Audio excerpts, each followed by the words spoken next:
I'm Alshon, the same day they signed Tory. The Smith beside me, yes. My wrist is shiny, yes. At all times, catch all signs. Shots fly, no Anakin. Olive Garden, rapid towel fit inside a ramekin. Fucking breadcrumbs, turn breadsticks when that text spit. Cause that marinara soak you. Safety off, you ain't joke. Ladies and gentlemen, welcome to the first ever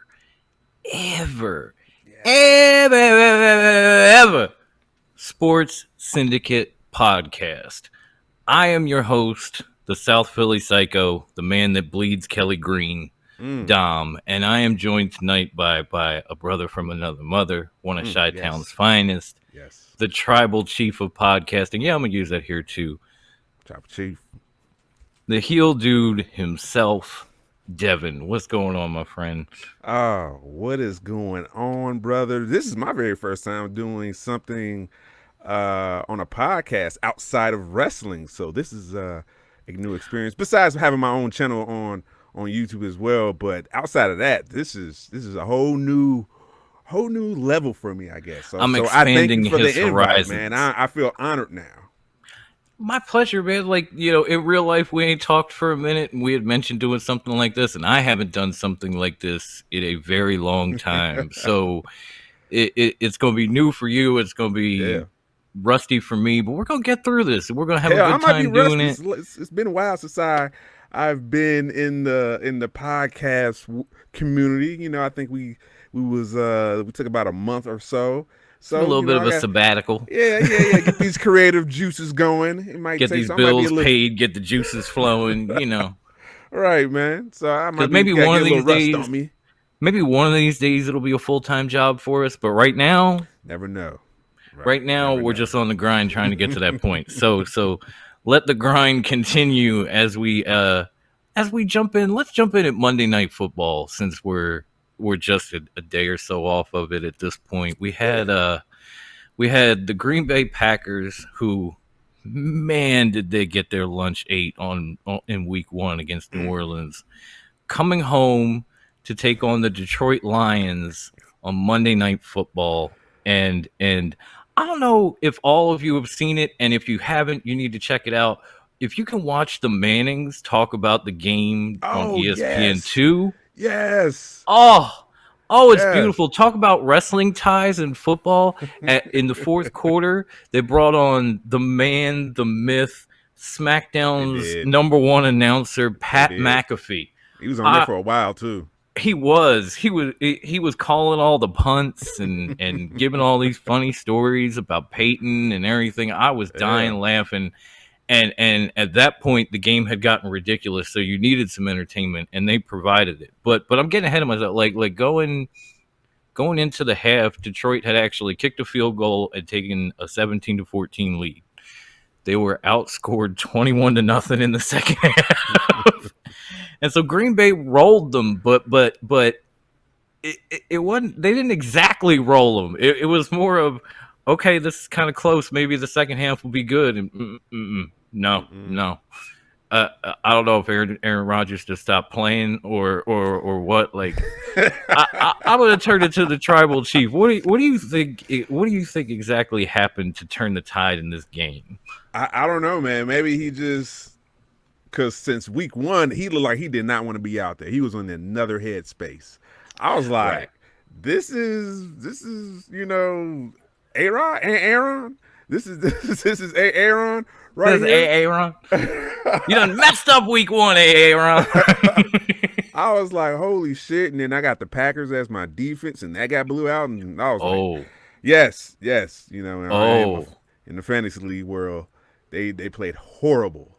Horrible in week 1. Cost me points at that time. They weren't even that hot in week 2, but at least they were okay. You know, they forced some turnovers, but week 1, that was bad. I just did not expect that. That's ass whooping. And then here we go in last night on Monday Night Football. And I'm thinking and I thought just the way the game was going in the first quarter, because I was bouncing back between wrestling and me too, and the game as well. And it seemed like it's gonna go just like as the first week they can't shake this rust off, or it seemed like Aaron doesn't want to play anymore. I don't know what's going on, and they woke up in the second half, man, and just like, all right, They really did. we won the North. It's weird because it seems like, no offense Detroit, but it seems like the Detroit Lions are only good for one half. If you go back to week 1, they were getting stomped by the 49ers, and then they had this feverish comeback in the second half to almost pull the game out. Then you come to Monday night, and they had this great first half. They took a lead. They looked strong, and then they came out, and they just laid an egg. Like, their coverage just changed. Their offense changed. Everything in the second half was different from the first half, and it was like, what do y'all have, like, special sauce, like Space Jam, that you just, you drink at one point, like at halftime, and you forgot, and you messed up and thought maybe if we drink it at the beginning of the game we'll be good. Like, I don't know what happens with them, but they can't. They play 2 quarters right now. There's no other way. If you go back to the 49ers game, you look at that game, they played one half. They played one half. They've had 2 games. They've only played one. So if we can get them to play 4 quarters, they might be okay. But I don't know if that's going to happen this year. It might be a long year in Detroit. Yeah, man. And shout out to the Aaron brothers, man, because they put in work.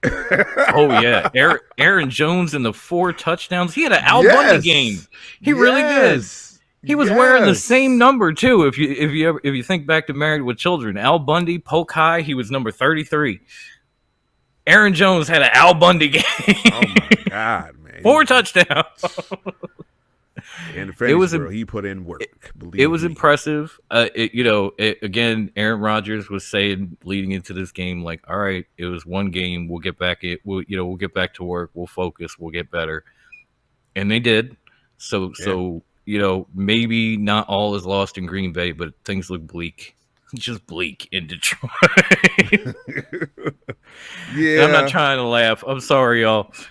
Shout out to Lions fans worldwide. You definitely suffer, and you suffer a lot. So that's dedication. Matthew Stafford ain't there anymore. He over there chilling with LA now. I'm like, we're gonna get to that too. That's gotta hurt. That's gotta hurt some Lions fans' hearts as well. But let's first go through some of these teams that's in their starts, and let's pick the biggest surprises. Let's start with the undefeated teams remaining after week 2. So far, there are actually 7 teams that started 2-0, and there are 7 teams that started 0-2. Ironically, the 7 teams that started 2-0 are the Las Vegas Raiders, the Denver Broncos, the LA Rams, Stafford, the Carolina Panthers, the Arizona Cardinals, and the San Francisco 49ers, and of course, your defending Super Bowl champion Tampa Bay Buccaneers. Breezy. Out of these 7 2-0 teams, which one is the biggest surprise? I'm going to let Devin handle this one first. Ooh, 2-0 team. See, it's in the NFL, man. That's what I like about Sunday football, or just football in the NFL. You never know who's going to be that surprising team, and when you see them just come out the blue, I think it's a curious thing. I'm gonna go with the Broncos. I think they're surprising 2-0, especially with Teddy Bridgewater as well. But they still got that amazing defense to help them, which is a very complimentary way to play football too, in this high-powered defense, in this world of calling more flags on bullshit now. I'm not even gonna get into tauntings. That was. Don't even get me into some of them bullshit calls in the Eagles game. They cost the refs practically cost us on 2 fumbles in the same drive. Yeah, I think when we get to our local games, I think we both have a case of maybe just getting away with this new rule. Yeah.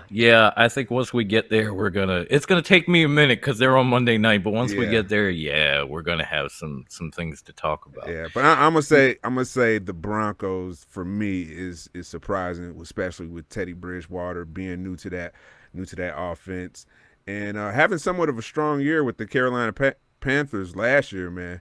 So I thought maybe it was a good chance he'll stay there. But now it's Sam Darnold running things over there.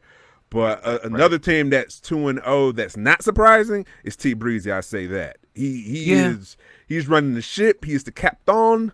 It's like he wants to be the head of the table of the NFL. Motherfucker is ageless.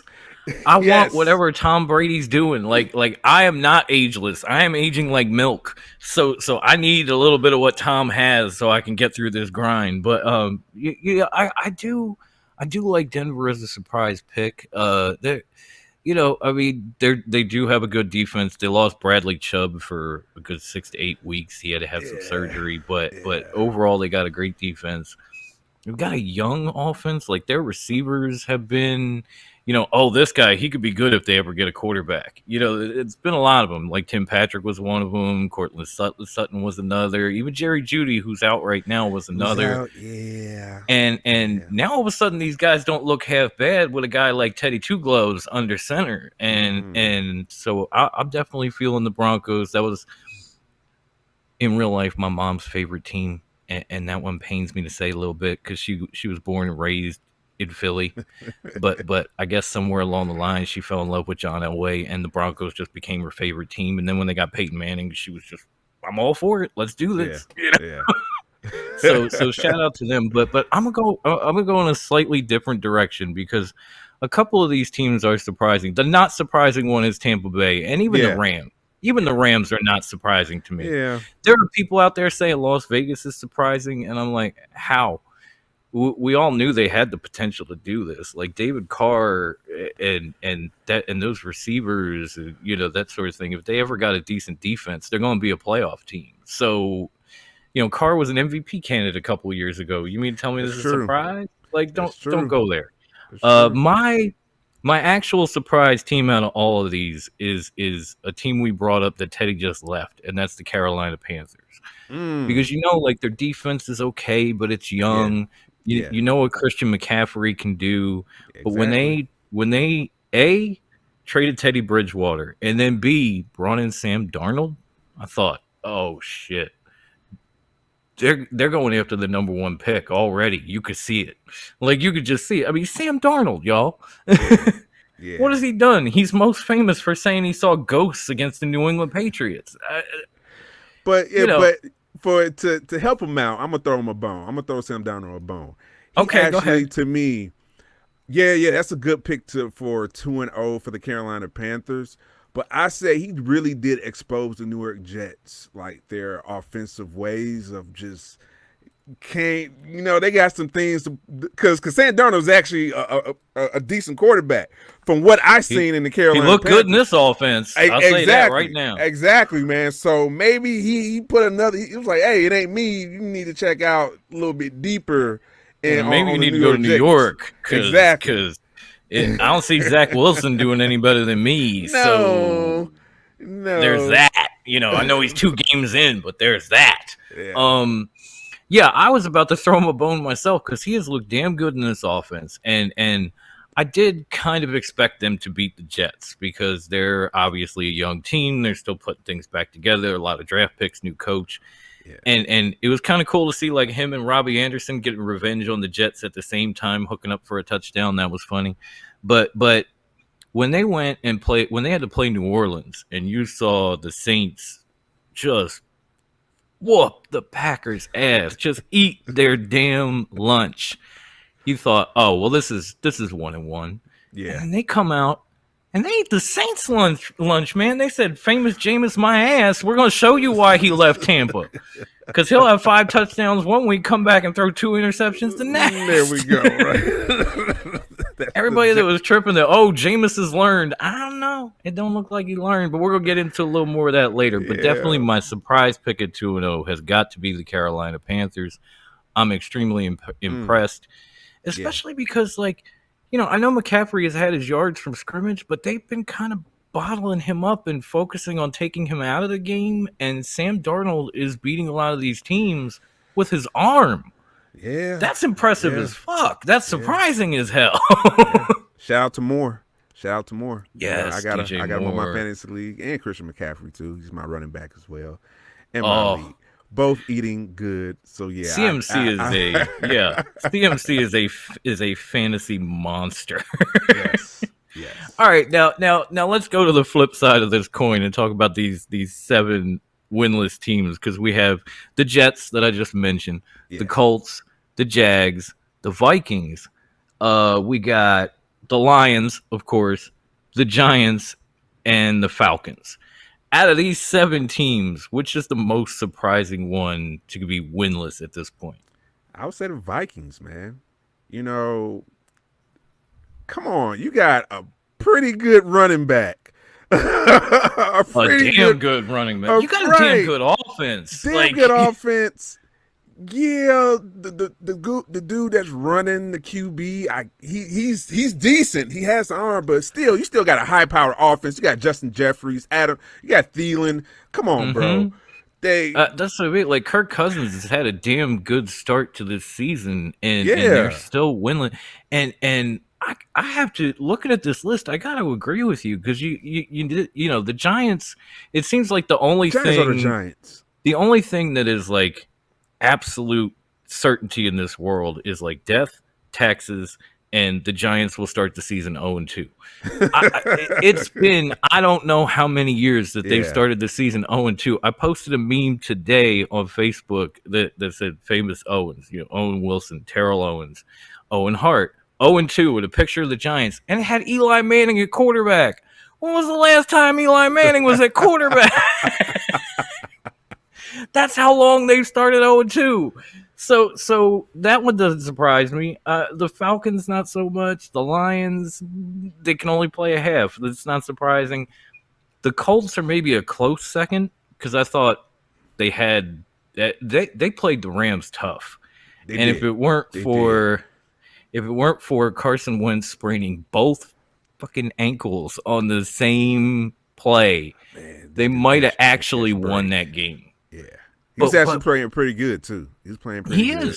He is. Bad he had an interception, so what? But still, he still had a good game to me. So, I mean, he's still a good quarterback, and I'm kind of rooting for him to play just so we get that high draft pick, because the more he plays, the you know, it goes from a 4th round to a 3rd round to a 2nd round. It's like, keep playing, Carson. Exactly. Keep playing. Get in the game. Wrap them ankles, buddy. You got to be out there next week. But the Vikings have to be the surprise, because the thing about the Minnesota Vikings right now is they are in the culmination of both games, they are maybe 1 or 2 plays away from being 2-0. Like they were up on Cincinnati. Yeah. Cincinnati forced overtime. They were driving for the go-ahead field goal when Dalvin Cook had fumbled. Then this week, they get in a shootout with the Cardinals. Their kicker misses an extra point, which means they're down 1. He missed a field goal before that, and then he missed a field goal at the end of the game. So any of those go in, any of those 3 situations turn into a make, and the Vikings win that game too. They are literally a handful of plays away from 2-0. I wish I had the radio clip from the Vikings game.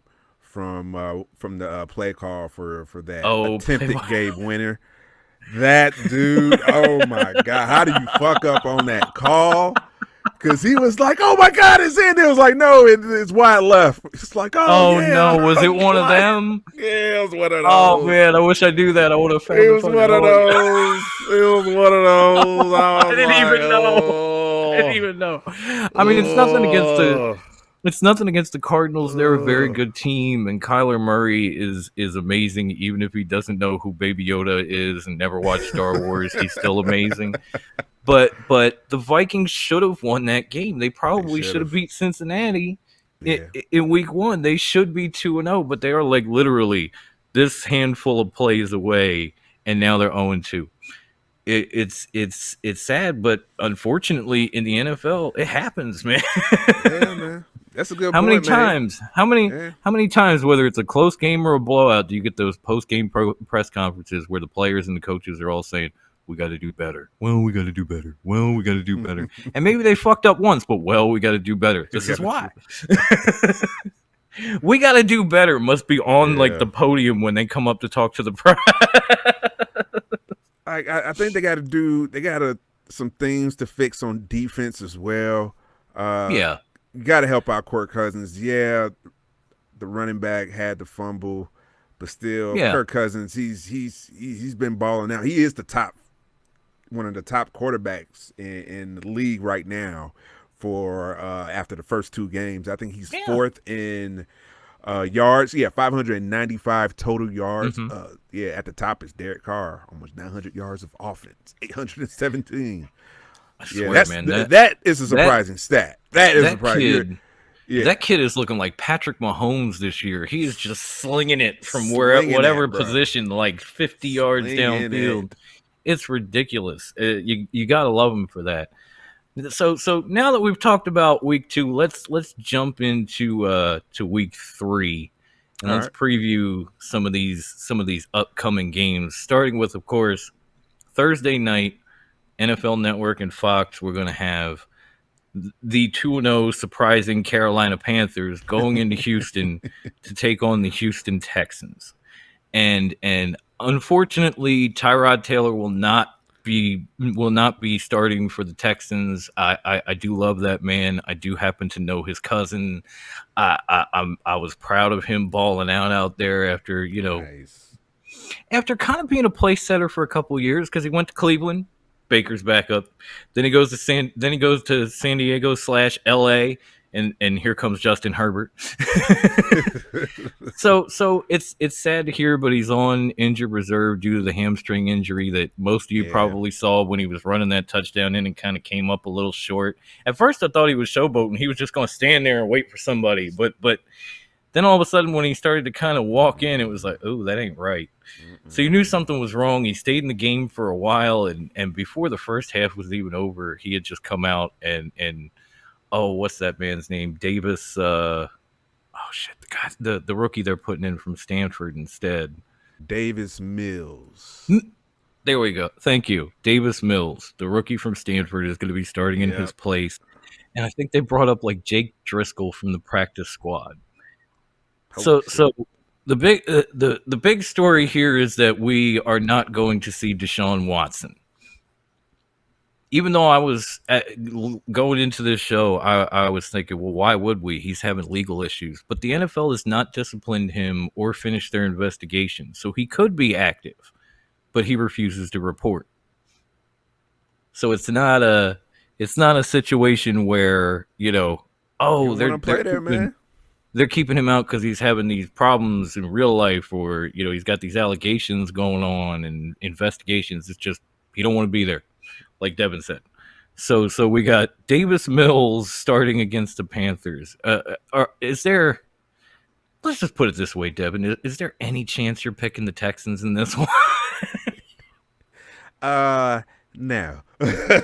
Yeah, I didn't think so. No offense to Davis Mills. I apologize for the brain fart. Thank you for finding the name and reminding me. But Panthers are going 3-0 in what'll probably be a lopsided game. Yeah. Let's just try to put it nicely, because DJ Moore, Christian McCaffrey should have a good game right here. Just run all over the field, pass all over the field. Sam Darnold, do your thing. And I might pick up the Carolina defense off the waiver wire too. That might be a good play. I mean, the last rookie quarterback they faced kind of got his ass whipped. Yeah, and Davis Mills might not be any different. I wish the kid all the luck in the world, but I don't know, man. I don't think it's going to go well for the poor guy. Next up on the rundown, we have the Washington football game, coming off that Thursday night win against the Giants, which the Giants kind of gave them, but that's neither here nor there. And of course, so they're 1-1, and they're going to Buffalo to take on Josh Allen, Stephon Diggs, and the Bills, who just blew the doors off of Miami this week. They did, man. Talk about eating somebody's lunch. They're like, give me that. They lost a QB, right? Tua? Yeah, they put Tua out like early. Yeah. I was like, how them ribs feel? Not good. I gotta go. But I'm gonna go to Devin for the first pick of this one again. You got Washington, or you think the Bills are going to 2-1 in this one? Man, I got. I'm Bills, glad bro. you laughed. As an Eagles fan, I can't laugh. It shows bias. So you did first, so now I can. Come on, man. Josh Allen, Devin Singletary. They should have. I'm waiting for this offense to wake up, and I think this is the appropriate game to do it. So on Washington, I'm gonna call it maybe 20. No. I think I'm gonna see a 30 piece. I'm gonna say 31-13 Bills. Wow. Okay. I'm gonna go with the Bills in this one too. I know Washington has a tough defense, and I am kind of a fan of Taylor Heineke because I actually watched him play at Old Dominion when they first brought their football program back, and he kind of lit it up down there, and he's looked good, getting a few starts with the team, including the playoff game everybody goes back to where he got in the duel with Brady and lost, and all that. Yeah. So I don't know if it'll be that lopsided, but I'm gonna take the Bills in this one, and I'm gonna say like 28-20. 28-20. Yeah, I think it'll be. It might be one of those games that goes into the fourth quarter close. We might get to the. I think they call it on the NFL Red Zone the witching hour, where wins turn into losses and Buffalo pulls it out in the end. It was damn nice to see that Buffalo remembered you can run the football, because that was the big thing about Week 1 in Pittsburgh. Like people were saying they didn't have a running game, and I'm like, Devin Singletary averaged like 6 yards a carry and had 70 some odd yards. He only got 11 carries though, so maybe you should have done that more in a tight game. But it was nice to see them at least against the Dolphins before the score got out of hand, attempting to run the ball. They had like 150 yards rushing in this game, and in the last one they had maybe 80. So you may want to back up your all-world quarterback with a little bit of a running game. They're not the only ones that I say this to, but they're the ones that seem to be able to do it, where some of these other teams are like, yeah, I don't think we can. Let's just keep slinging it. Well, when you have the option of dual threat of Josh Allen, that opens up a whole new playbook for you, man. That running game is wide definitely open now. As mobile as Josh Allen can be. You got but I'm just saying, like, let's since they do have some backs, let's see a little bit more of a Ravens type offense and a little less Patrick Mahomes out of the Buffalo Bills. You have the talent, utilize it. All right, so the next one up is the Cincinnati Bengals, who, man, did they end up getting housed by the Bears. I had to say that just to see Devin smile. Taking on the Pittsburgh Steelers in Heinz Field. There it is. I should have worn my Eagles shirt. I don't know what I was thinking.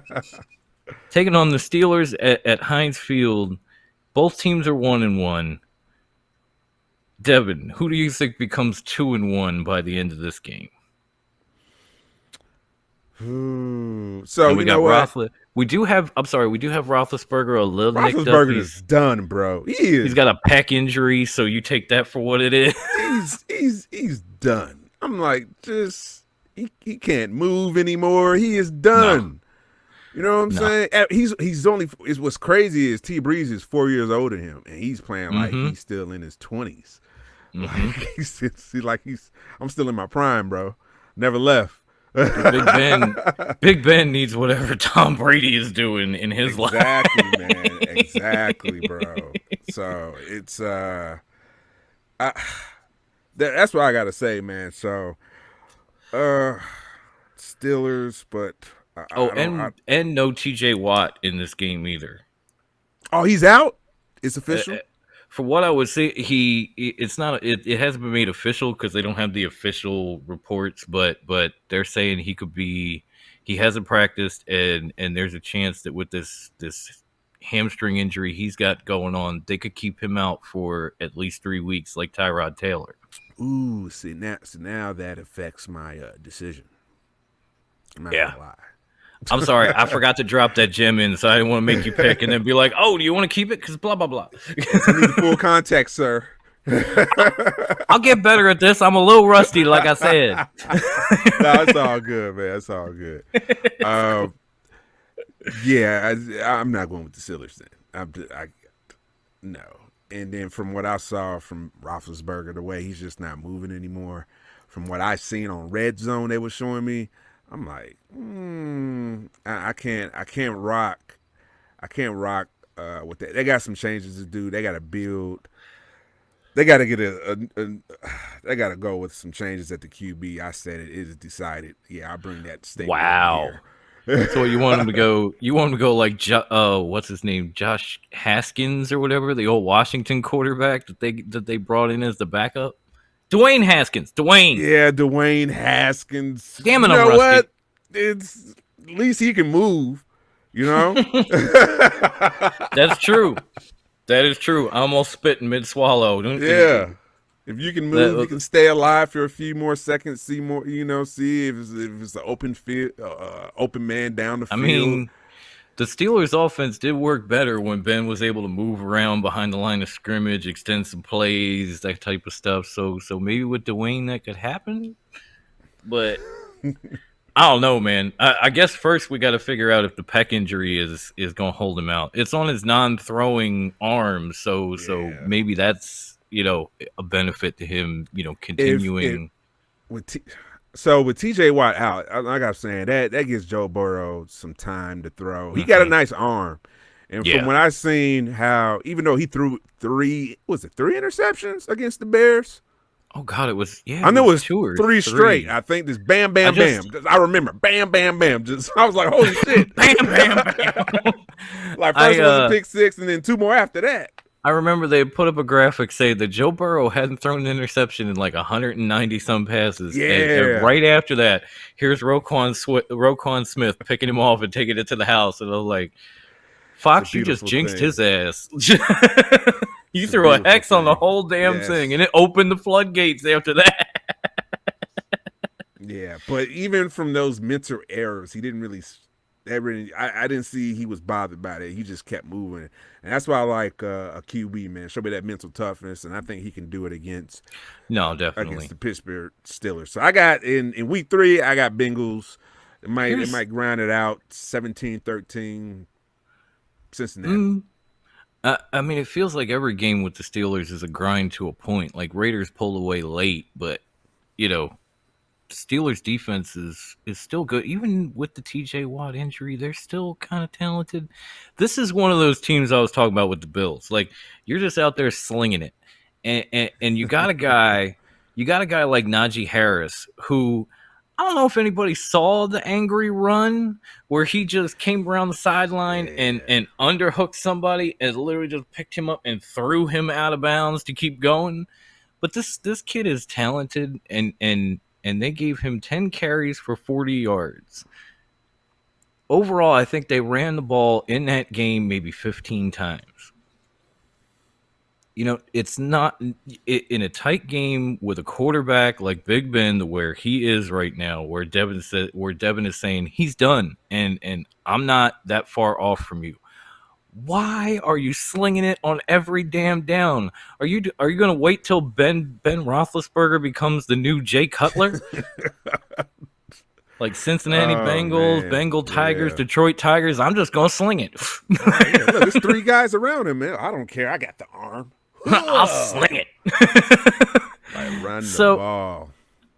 I do like the Bengals. They're a good young team. Burrow is a great quarterback despite his struggles, because even after the interceptions, he bounced back to throw a touchdown bomb. So you can see, maybe there's a little rust from the knee injury coming back, and he's only in his second season, and he's definitely on the way up. Like he could be an elite quarterback in a couple of years. I don't know if he's there yet.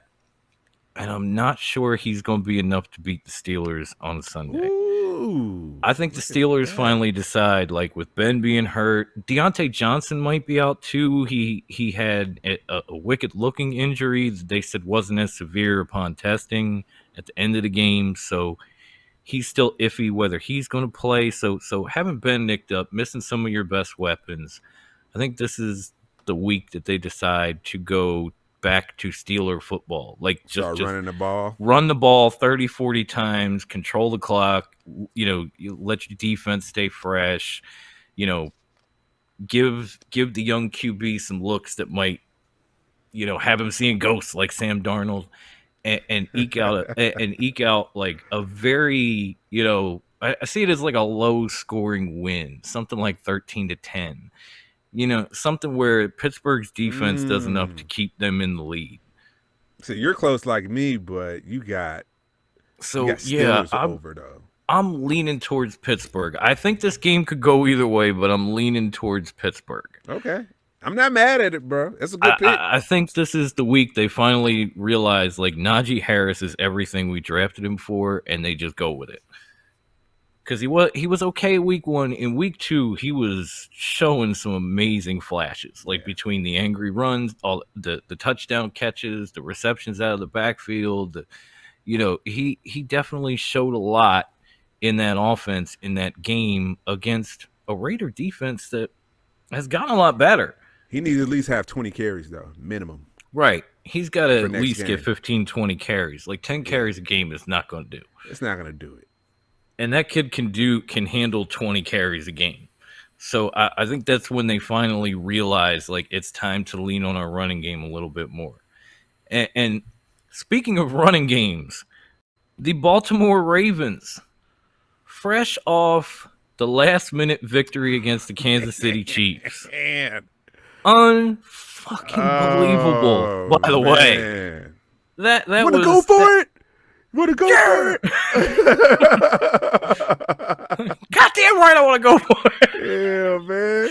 Goddamn right. The cartwheel into the end zone. Yeah. Like, just Lamar, you're killing me, man. You're killing me.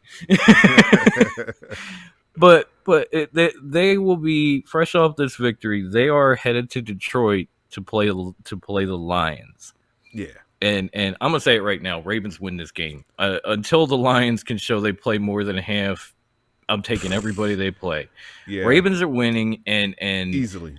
Honestly, if you're looking for a fantasy sleeper, just pick an active Ravens running back and put him in your lineup because the Lions were the worst rush defense last year. They are the worst rush defense this year. They just gave up 4 touchdowns to Aaron Jones. They let undrafted rookies run all over them in week 1. So it won't matter if it's Tyson Williams or if it's Latavius Murray or whoever. I think it could be a game where all 3 of them, like Murray, Williams, and Lamar Jackson, all have 100 yards. It could happen in Detroit. You probably spot on with that assessment, man, because they do have a community of running backs, man. They like to run that community playbook. They don't have they're not dead set on a singular running back for the Ravens. And plus you got Lamar too. So right. You got 4.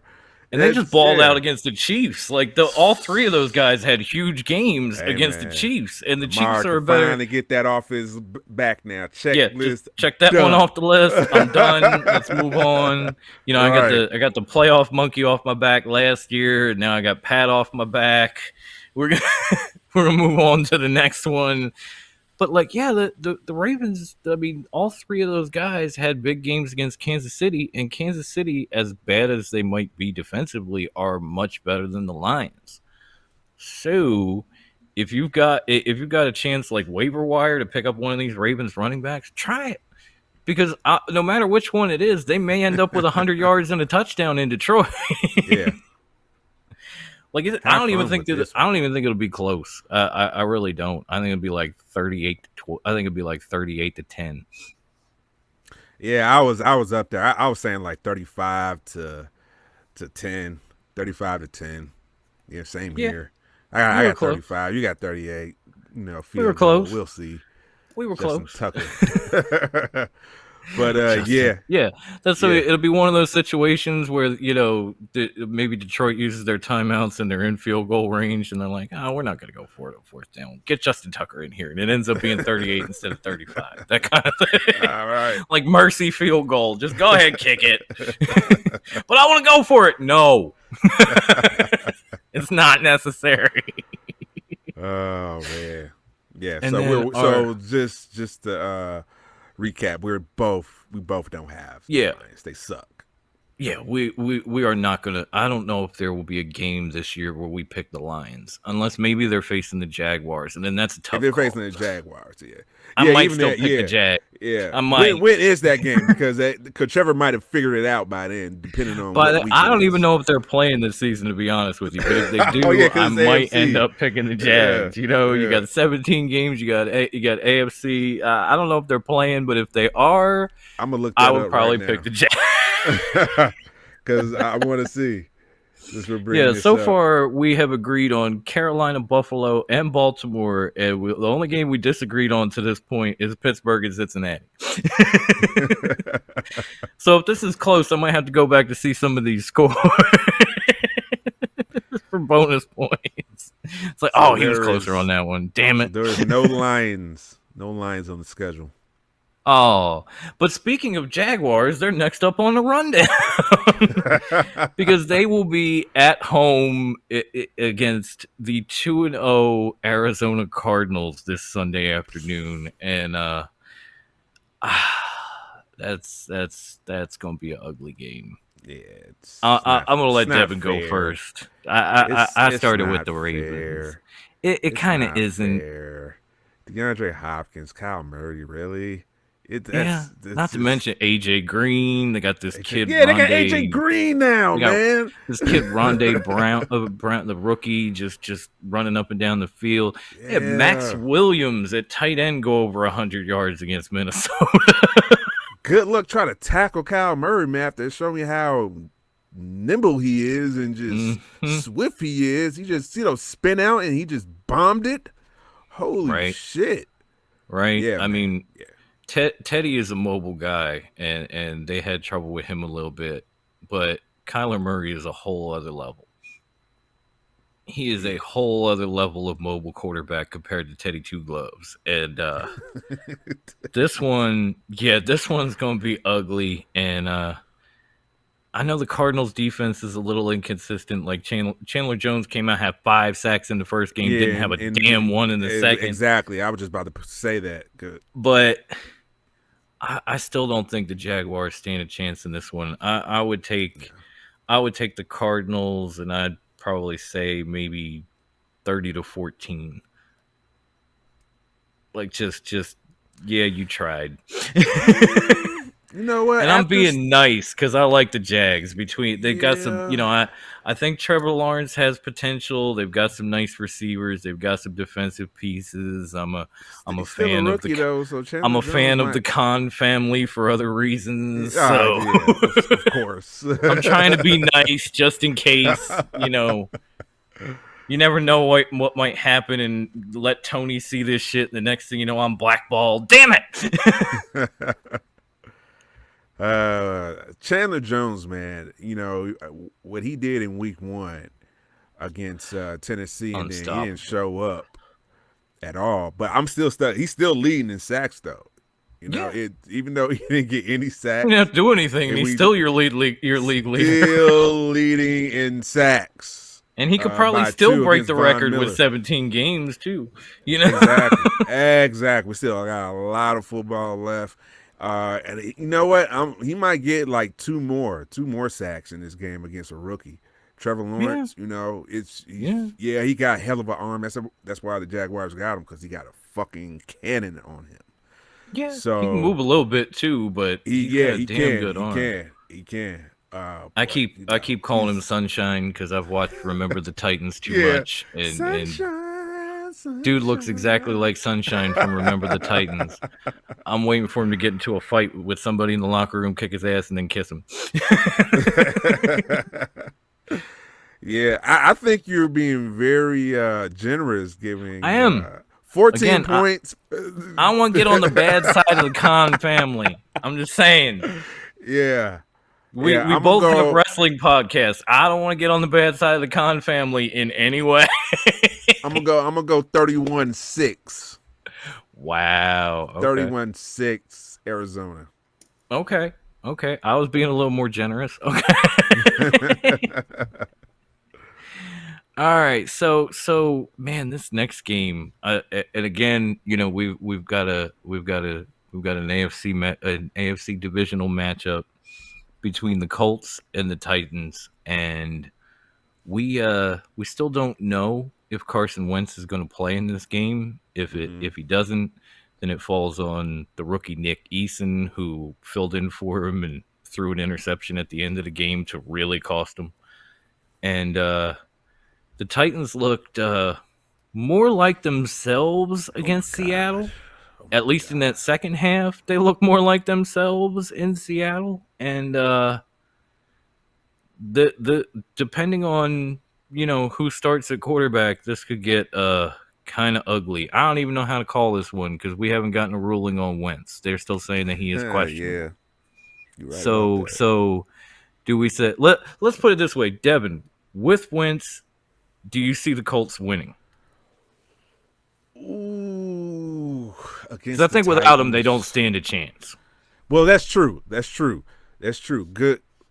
Good point. Very good point. With Wentz, they do stand a chance at least. But still, this is a tough game right here. Because they're going against the Titans.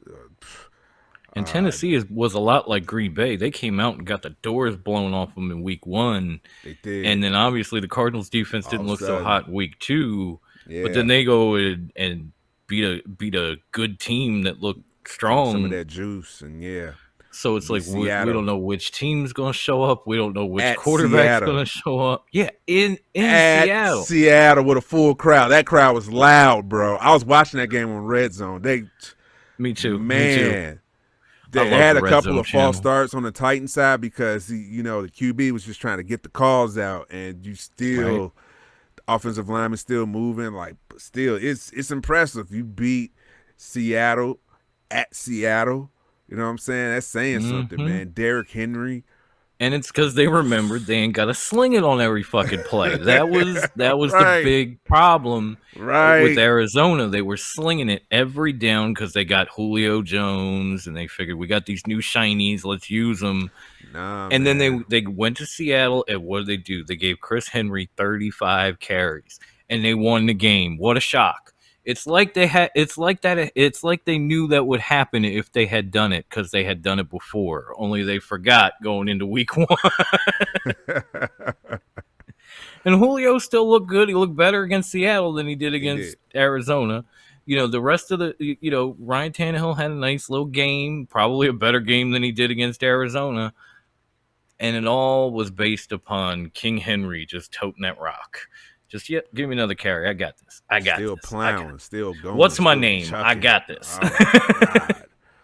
Oh my God. Yeah. So with that being said, I will go with the Titans.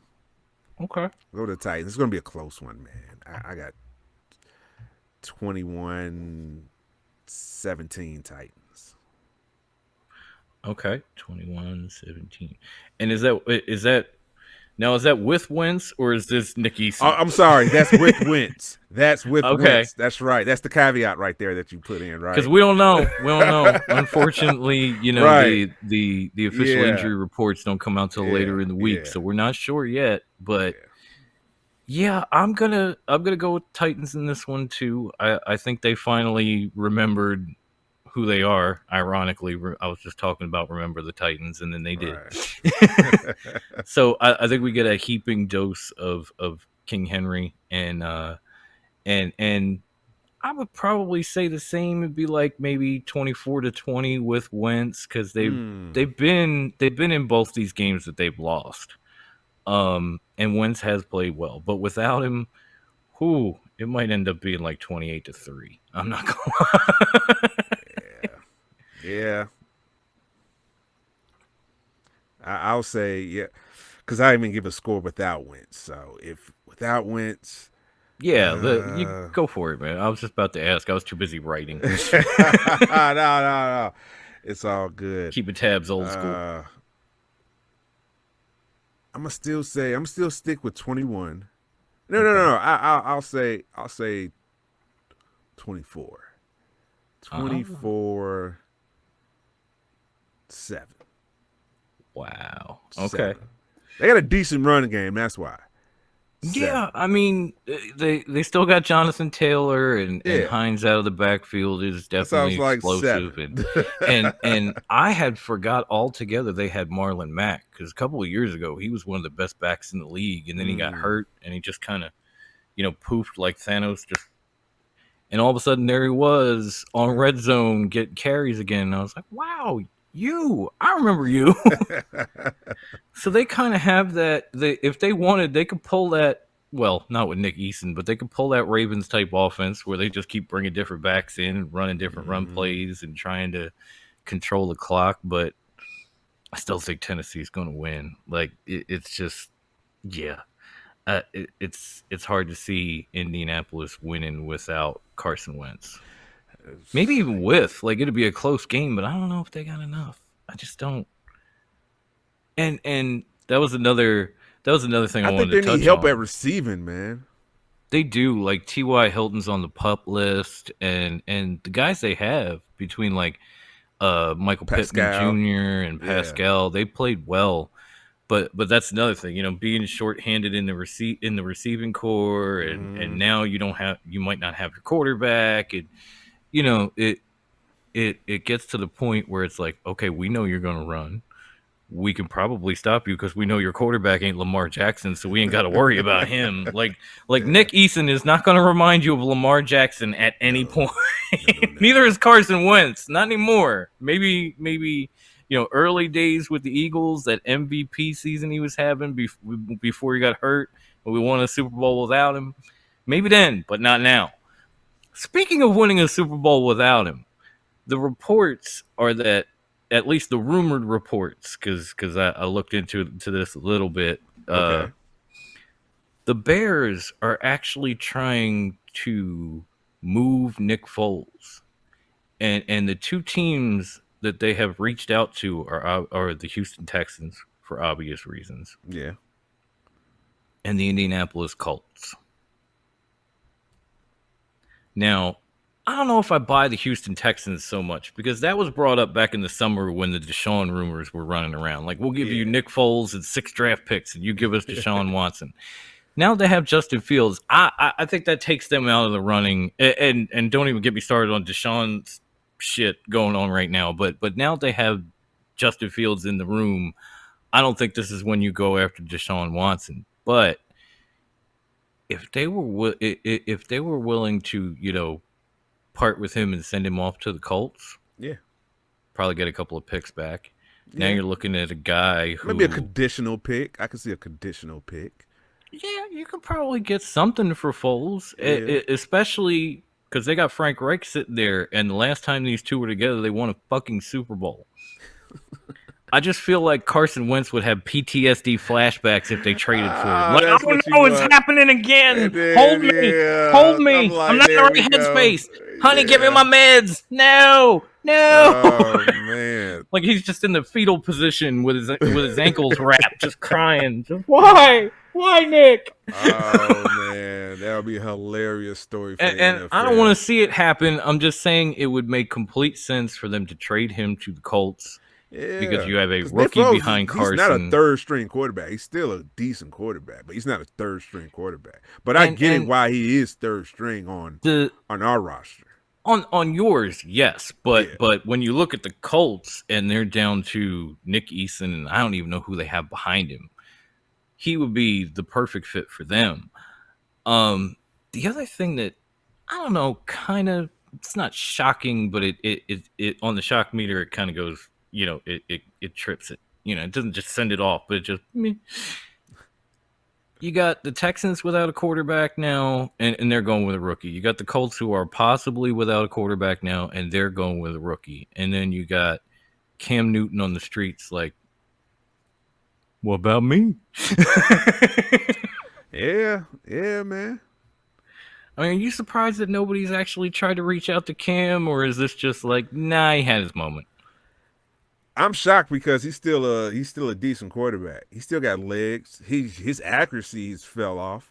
Like he's not as accurate like he used to be. Like I think that can be fixed though. But it's just a team that needs to give him a chance. Come on, it's the NFL. Like quarterbacks are like are I'm thin. actually So kind of I'm kind of like befuddled. Why not give this dude a chance? Especially, I think he can fit in well instantly with the Texans. right. I mean, look at what Tyrod Taylor was doing. Cam Newton can do a lot of that. Yeah. And I'm actually kind of surprised the Patriots cut him because they didn't have him on a big money deal, and you could have put him out there with a much better team.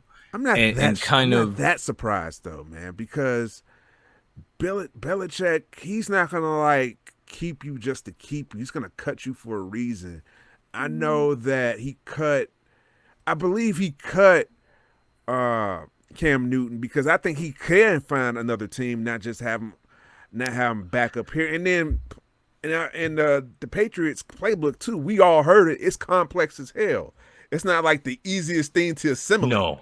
So that's what I mean. That's why I figured they'd keep him around because he was in the offense where with Mack Jones, he just got there. So you could kind of do the same sort of thing that your team seems to be doing with Justin Fields, where you just like sit over here, we'll use you here and there. In the meantime, Andy Dalton's going to run this, and he's going to be the starter. When you're ready, we'll put you in. They could have done that with Cam Newton. They're probably paying Newton less than the Bears are paying Dalton, for Christ's sake, and they still cut him. But speaking of Mack Jones, the next game up is the New Orleans Saints, who are Jekyll and Hyde at best at this point, guys. going up to Foxborough to take on the New England Patriots. Ooh. And I'll be honest, this is a tough game to pick. Like, New England hung in there with Miami, close, pulled up short in the end, and then came out and beat up on the Jets a little bit, but that's not that difficult to do. While the Saints, we already went through this, like they literally ate Green Bay's lunch week 1, and then they came out and gave their lunch away in week 2. It's just, here you go, Carolina. You want the snack pack too? I got chocolate milk. Just take it all. Here's my lunch. So I'm going to let Devin pick this one first. Do you think the Saints can go on the road and get this win, especially since they're probably going to be on the road a little longer this year? I don't know if you heard about the fire at the Superdome where they were cleaning it and the roof caught on fire. So now they have to. Yes. They were, obviously we had Hurricane Ida and it moved the Saints out, and they were playing in Jacksonville in their first game, which was supposedly a home game. And they were cleaning up and prepping the Superdome to get ready. And somehow a fire broke out and damaged a piece of the Superdome's roof. Holy shit. So they might be in Jacksonville more than the Jaguars this year. I don't know yet. But yeah. They're kind of used to being road warriors. Do they have enough to go up and take on Mack Jones, Bill, and the Patriots and pull it out? Or do you think just New England finds a way to win at home? I think New England's still going to pull it out. They got a great running game, and Chandler Jones it seemed like he's a great complementary to that too, being a rookie. So it's going to be a close one though, because what Jameis Winston showed in the first game, that he got a cannon, he can pull it, but they just need to find some of that back. If they can, but they need to bring some of that back to see if they can stay in there with New England. But I think New England's going to pull it out. But I think it's going to be a close one, so I'll say 21-20 Patriots. Wow. That's as close as it gets, folks. Yeah, I say it's going to be close. Now, looking at the Saints, I mean, even the week 1 win, they didn't have a lot of offensive plays. They didn't have a lot of time of possession, but they still managed to just run up the score because of the big throws from Winston and that sort of thing. And then in the second week, they still didn't have a whole lot of plays, but it drastically dropped. Yeah. I mean, I think Alvin Kamara got like 5 carries in this game. And if you're the New Orleans Saints and Alvin Kamara is getting 5 carries, you are going to fucking lose. I don't care how Jameis Winston is playing. I don't care what kind of defense you have. I don't care what your coaching staff looks like, because I know they were missing a lot of coaches last Sunday due to COVID. And I don't know if they'll get some of them back or not. And yes, game planning and coaching makes a difference too. The Patriots are an interesting team this year. Mack Jones is definitely interesting. I like him. I like the fact, and I know people cringe when you say this, but this man is a game manager. He's not going to go out there and turn the ball over like a lot of these rookie quarterbacks football. are. That's what game managers are. He's going to take the safe throws, make the plays when they're there to be made. You know, he's only had like 180, maybe 200 yards in each one of these games. And I think maybe he's got 1 touchdown pass in both games. But he has 0 turnovers. And he's one of the very few rookie quarterbacks starting right now that can say, I have 0 turnovers. Yeah. So it's definitely a close game. But I think when it all comes down to it, Alvin Kamara is going to be the difference. And I think the Saints will find a way to win this game in New England. I will say like 20-17. It's going to be close. Okay. I think New Orleans is going to find a way to pull it out. Especially use more Alvin more. Either they're going to get their coaching staff back, or they're going to get somebody in one of these meetings that says, you know what, number 41's got to get this ball more. Like, we don't have Michael Thomas. We don't have, a couple of our starters on the offensive line. Our defense can't score every week. We got to be able to get out there and do something. And this is the best guy we have on our team. This might be one of the top 5 backs in the league. We're going to lean on him, and we're going to see what happens. And I think it leads to a close victory. And from there, oh boy, I feel like we're going to derail a little bit on this game, because we have the Tribal Chiefs' own Chicago Bears, going into Cleveland, to play the Browns, who will be at least without Jarvis Landry, because he was put on injured reserve this week, and may even be without Odell Beckham, who has not played all year. They're saying that they're going to try to let him practice, and last reports was that, like, this is probably the best chance that he has to play this season so far. But it's still not, he has not been green lighted. They were saying last week, oh, it looks like he's going to play. We're going to try to get him to practice a little bit. And then Sunday came and they were like, nope, he's inactive. No. So, man, I'm just going to let Devin go crazy on this one too, because this is Chi-Town's finest here. So tell me what you think is going to happen in this Bears-Browns game. Oh my goodness! So right now in the sports world, right now we're trying to figure out if Justin Fields is going to start or not, because there was an injury. I think it was a bone bruise. I think that's it looked bad, because Andy Dalton on a scramble was headed for the sideline. He just started hopping on one leg, and he wasn't even touched. And you thought, oh shit, that's Achilles, that's ACL, that's something, And then they said bone bruise, and I was like, how did he do that? Running?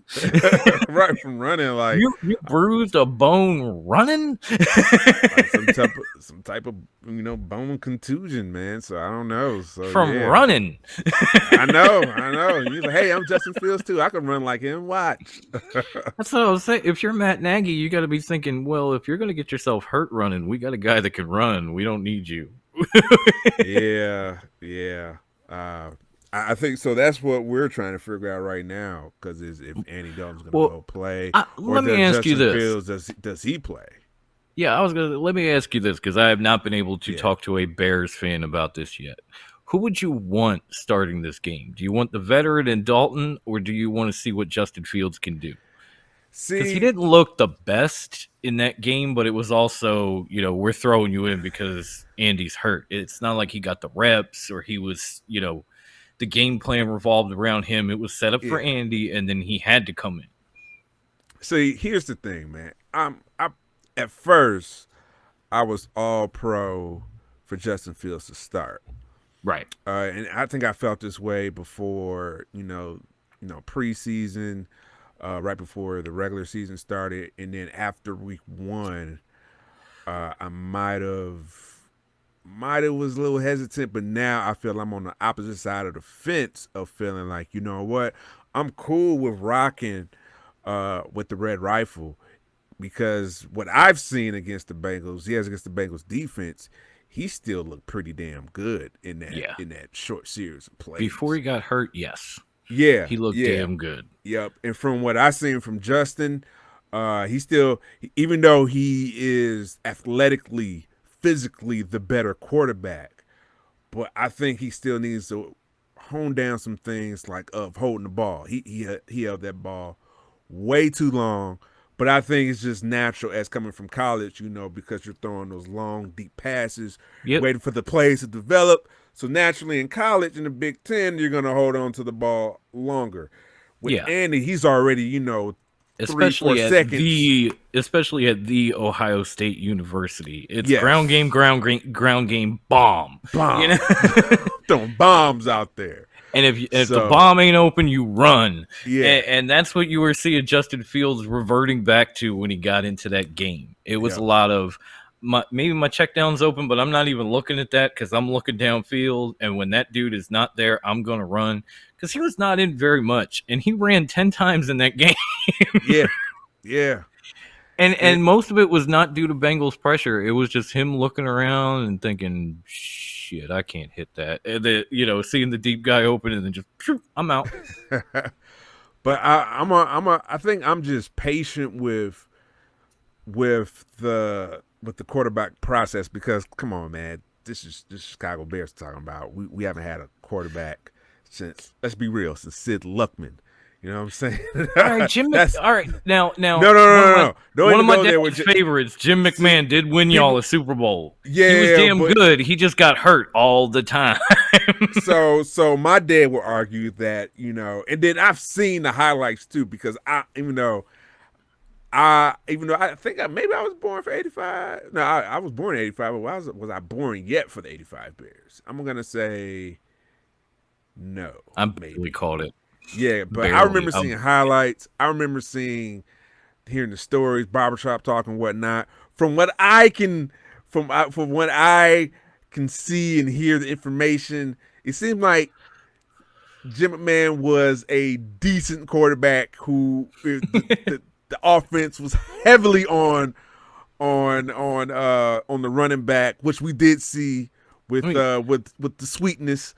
So I'm like, see, this is the defense was on top notch. So it's one of the few quarterbacks that we have in common, because he was on the Bears, and then a few years later, he was backing up Randall Cunningham the year that Cunningham got his knee blown out, coming off an MVP season. And I got to watch this guy play, and I actually got to watch him play at Veterans Stadium, and he was a damn good quarterback. He was tough, but that man would catch 2 to 4 injuries in every game. Like if he had Ryan Leaf's body with his skill set, he'd be a Hall of Famer. But he didn't. So he was a good quarterback. He could have been a great quarterback, but he could not stay healthy. I mean, there was talk that he was literally quarterbacking with one eye because he had a fork stuck in one of them and was partially blind. Even the year he won the Super Bowl, he was partially blind in one eye. Oh, I believe it. We all heard the war stories from Jim McMahon. Take these bust quarterbacks that had these amazing looking physiques and put Jim McMahon in their body, and we're still talking about him today with like the Peyton Mannings and the Dan Marinos and Drew Brees and the rest of them. But since he wasn't, he was just a footnote. But he could have been something amazing. I'm sorry, I had to get in there because I saw him. I watched this man. Oh, that's fair enough. I'm just going off from old highlights I saw in barbershop, NFL films, and whatnot. So just from what I can hear, he was just a great complimentary football game manager type of football player for a QB. But man, you got me sidetracked now. What QB It's I was okay. talking I about? told you we were going to derail a little bit. We were just talking about who you wanted to start first, and Justin Fields. So Andy Dalton. I'm cool with rocking with Andy Dalton for the foreseeable future because what the other caveat too with this decision is the NFC North is still somewhat wide open. Yeah. You know, in the first week, every team in the NFC North lost. You know, Vikings lost. Let's be real. The Bears right now are tied for the division lead. Yeah. Bears and Packers 1-1. Everybody else 0-2. Yeah. So at that point, you almost want to stick with the veteran. That's why I'm cool with Justin, just learning, you know, watching from Andy Dalton, maybe possibly sitting up to a year before he gets handed the keys to the car, and then we rock it like that. But I get what everybody else. I see the points of, you know, when Justin Fields he let him start, he could just learn on the fly. I get that, but I believe Justin Fields what from. You know, he played in the big boy of college football, you know, so I'm cool. And it seems like he's once in a lifetime QB. So I'm willing to to be patient and be on the other side of that fence. So let's go with the red rifle. I know there's all these people. Oh, you got to start him now. You got to start him now. You got to start him now. Well, if you think back to these highly drafted quarterbacks that went in almost immediately. Like I know because I had one. We had Carson Wentz at number 2, and we traded Sam Bradford like as quickly as we could. Not that Minnesota was offering a first-round pick, so you take that deal. You know, that was the same year Teddy blew his knee out. So you take that deal because where else are you going to get a number 1 pick for Sam Bradford? But he was in there immediately. You know, Jared Goff was in there immediately for the Rams. I mean, Nick Foles did not last very long. And where did they end up? On another team, looking not so hot. Go back to Jameis Winston, who we were just talking about, and Marcus Mariota going 1 and 2, and they were in there almost immediately. Yep. Where are they at now? You know, Marcus Mariota is on the injured reserve, and he's a backup quarterback for the Las Vegas Raiders. Okay. Jameis Winston still looks like Jameis Winston after 2 weeks. He does. You know, but then you go to the other side of it, and you look at the guys that sat and watched and waited, and the list is guys like Aaron Rodgers. Patrick Mahomes, he sat. Guys like Mahomes, exactly. Yeah. He sat behind Alex Smith. Alex Smith sat for a while before he finally got a starting job and made his and became a, you know, quality starter until the horrible thing with his leg. Oh my God, I can't even think about it. But these guys sat and they waited and they ended up having fantastic careers. So if you're the Bears, if you're 1-1 right now and you're tied for the division lead, you're playing the veteran. But let's say, and I know you don't want this to happen, Devin, and I'm not saying that it should. I'm just saying hypothetically, so don't get mad. Let's say the Bears end up like 1-8, 1-9, and Andy Dalton has been your starter. At this point, maybe it's time to go to Justin Fields. Yeah, I'm with that. Like, you, even at 1-5, like, dude, just all right. In a 17-game season, it's still too early, you know. But still, at 1-5, it depends. If it's just 1-5 in their division, I'm like, dude, forget about it, man. Packers, they're leading.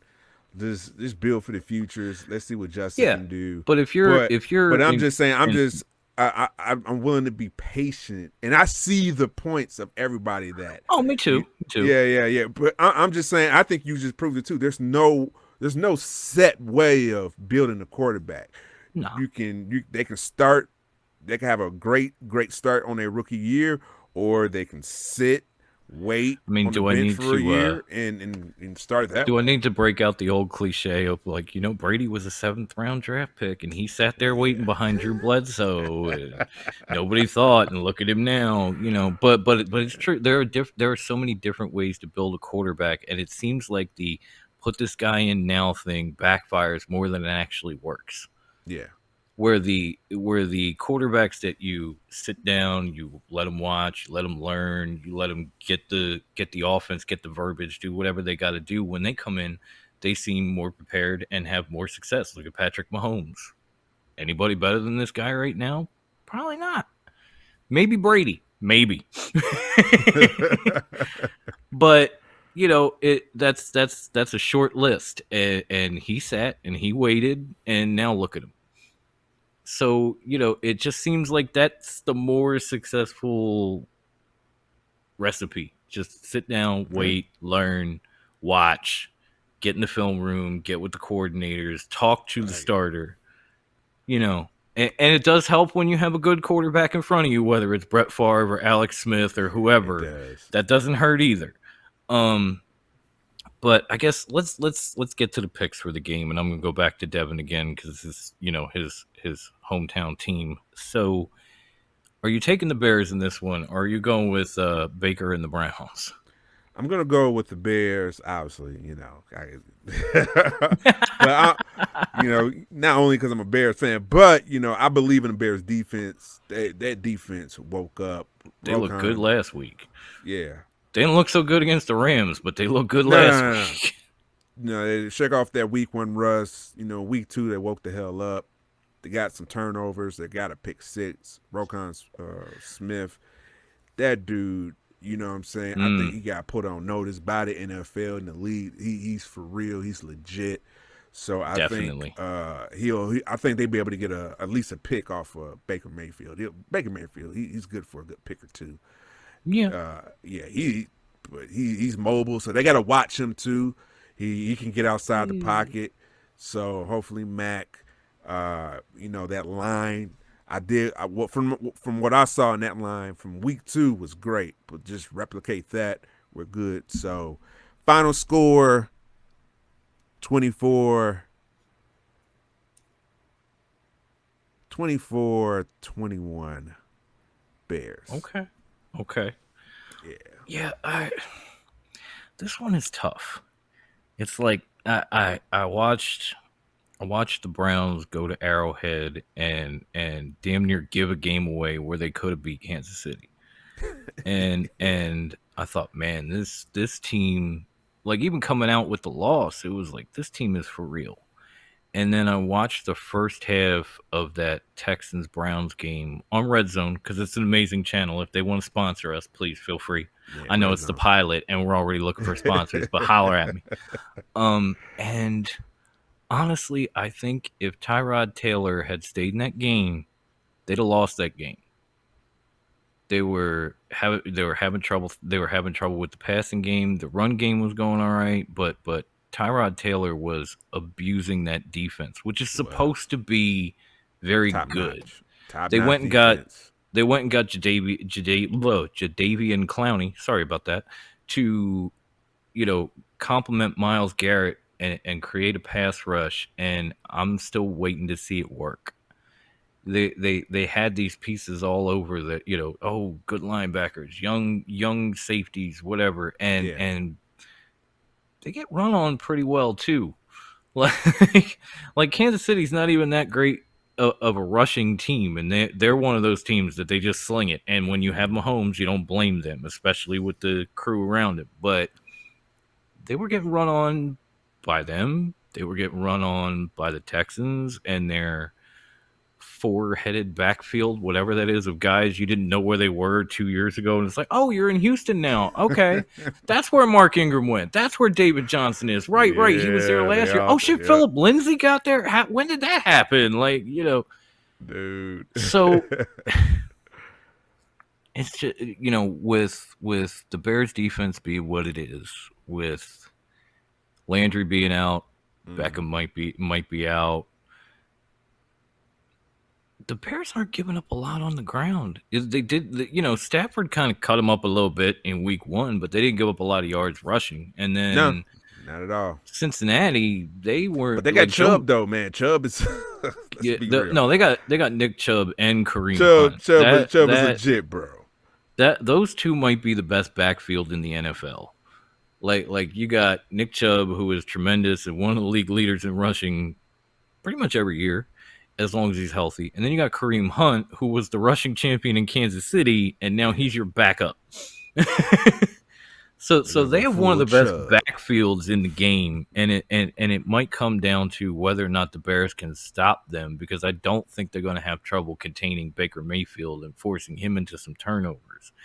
So I'm gonna, not knowing who's starting yet, I'm gonna lean towards the Bears in this one because they impressed the hell out of me against a young quarterback, and Joe Burrow, no offense, Baker, might be a little bit better than you. Wow. I'm just saying. Oh, you know, he went 200 some odd passes without an interception. You can't go a game.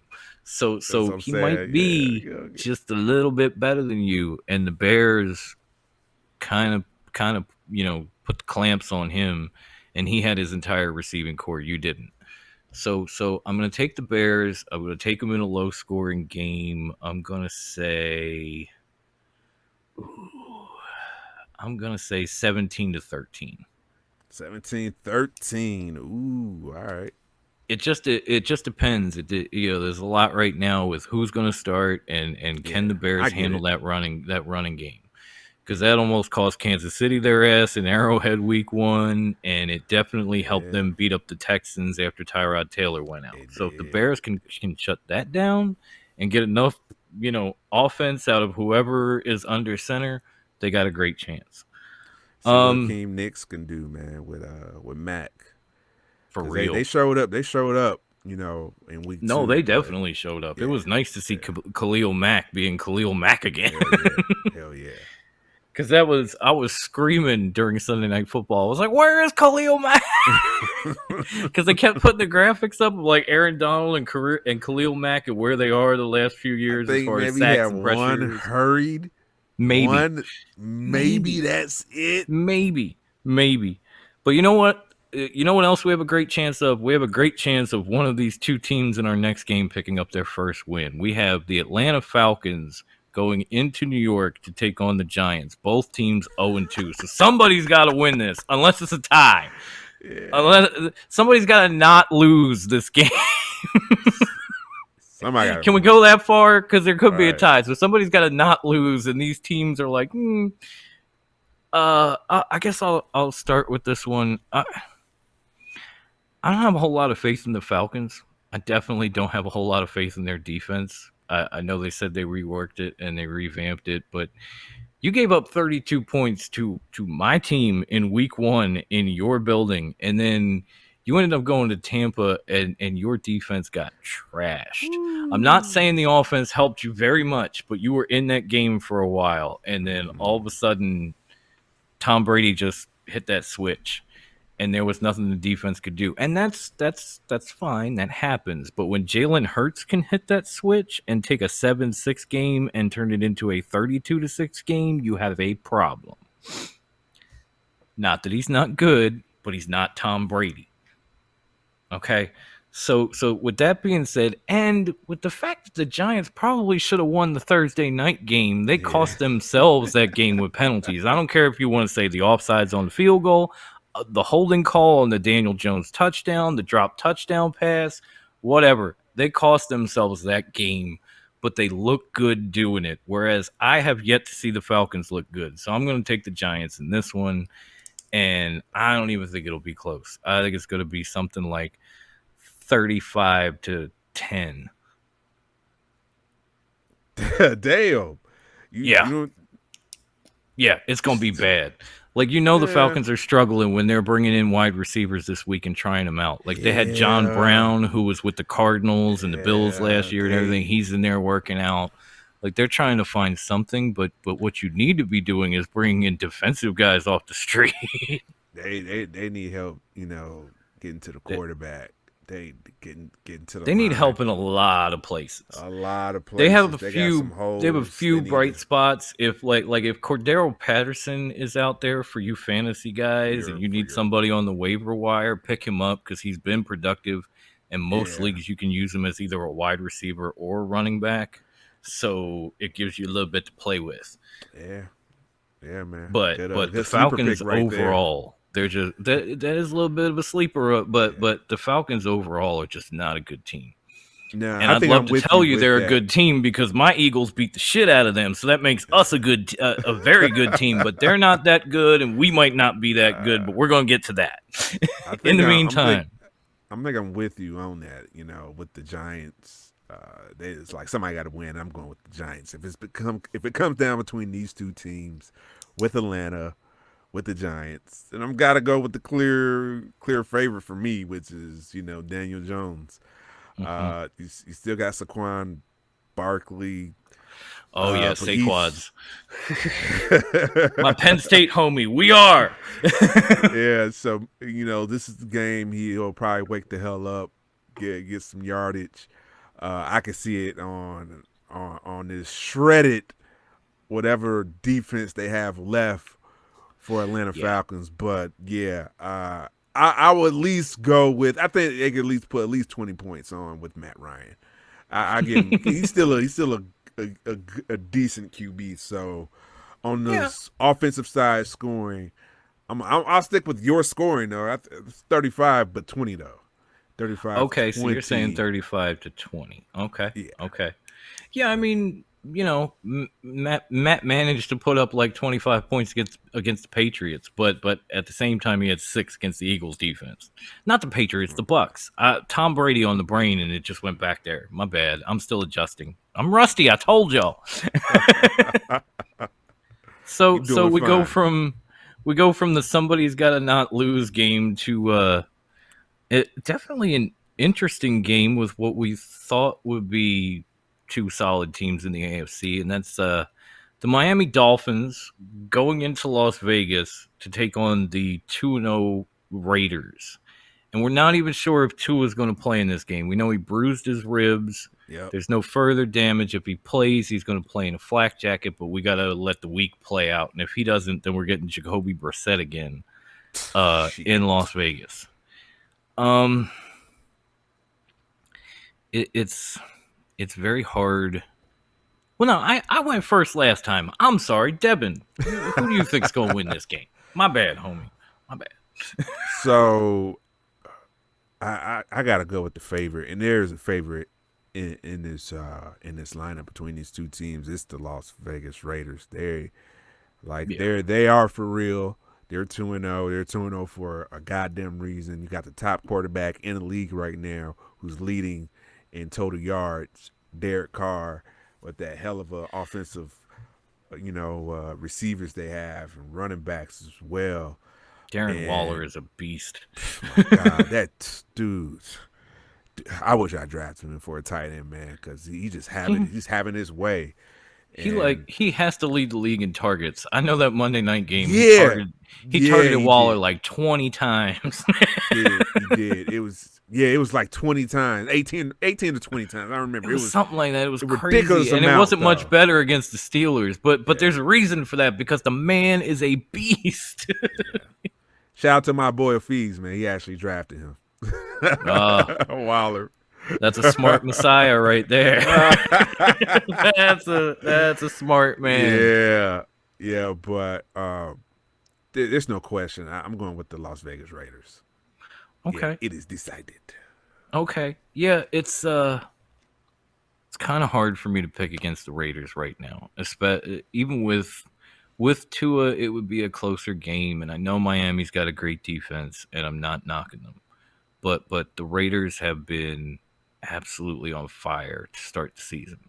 I mean, they had that win against the Ravens in overtime, and we obviously see the Ravens can do a pretty damn decent job of putting up points and pulling out victories, even with all the injuries. And then when people said, don't get your hopes up, this is what the Raiders do. They give you that one big win, and then they're down, and then they come back up, and then they're down. They're a roller coaster. Don't give it to them.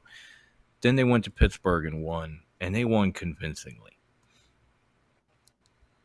I got to go with them, too. I can't see, like, with Tua, it would be closer. Without him, it's not going to be. I'm going to let me split the difference here and say Raiders are going to win, let's say 27-17. 17. And I'm being generous in case Tua plays. I'm trying to average it out. Like, they get whooped if he doesn't. But if he does, maybe it'll be closer. So I went for the middle there. I said 27-17 Raiders. 27. Did I put a score to it or no? You did not. You did not. Okay. I thought it was like I didn't think so. But score wise, yeah. I got a 30 piece on this. I got a 30 piece. Wow. I got 30. I'd say 30, 31, 17. It's not even close. Okay. Our score is close, but the game is not. Yeah. Scores are close. And then we come to this next game. This next game is going to be tough to watch for fans in New York. The winless Jets go to Denver to take on the undefeated Broncos.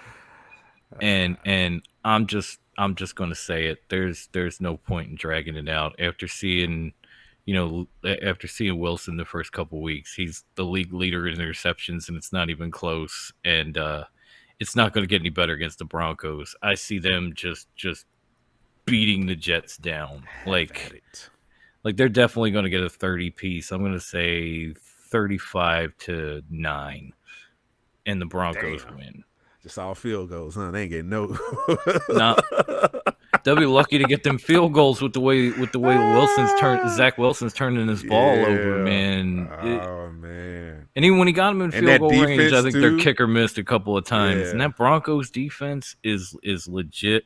Patrick Surtain coming in, the rookie from Alabama, the son of the original Patrick. He came up with his first interception. He looks damn good, and Von Miller's back. I know no Chubb this week, but I still think it's enough to just dominate the Jets offense. It doesn't take much. It really doesn't. Nah, man, I'm gonna definitely go with the Broncos. Jets, hell no. Zach Wilson, woo, he was just throwing it up like it was a college game out there, man. Like triple coverage, really? Like he wants to go back to BYU. He really does. Yeah, that's what I saw. I was like, bro, you can't do that. Can I come back for another year, please? I don't like this. Yeah, I'm like, he going against the Broncos? Oh, yeah. Here Sam Bradford, or I mean, not Sam Bradford. Sam Darnold told me I was going to hate it here, and I do. Man, over under on Zach Wilson's interceptions for this game. Oh. Why don't we set the bar at 3 for the over under? I was going to say that too. The 3 seems like a good number. Great mind. Right. I'll set it at 3, and man, I almost want to give it a push. But I'll be nice to young Zach, and I'll go under. I'll say 2. Say 2. I'll say somebody drops the third one. You know, like they just got it right between the numbers, and they're like, "Oh, had some popcorn. Sorry." Oh man, I'm gonna go with that Broncos defense is gonna have fun. They're gonna be blitzing. They're gonna have them at happy feet. I'm gonna go with 3. I think they're gonna have them on 3. Oh, you're gonna go push? I'm gonna do it. So I'm saying under. He's going push. That's what, and I think the Broncos are probably gonna have this kid on his ass too much for him to throw too many interceptions. That's like this is gonna be that Eli Manning game in his rookie year against the Ravens. He was one of the few quarterbacks to have a rating of 0. Zach Wilson's gonna be that guy. He's gonna be another New York quarterback as a rookie is gonna come up with a 0 rating. It'll be well deserved. That's my bold prediction there. But speaking of predictions, what do you see as a score for this game between the Broncos and Jets? Because I have it 35-9. You said 35 or 39? 35-9. Oh, okay. I'm gonna say, I'll say 28-6.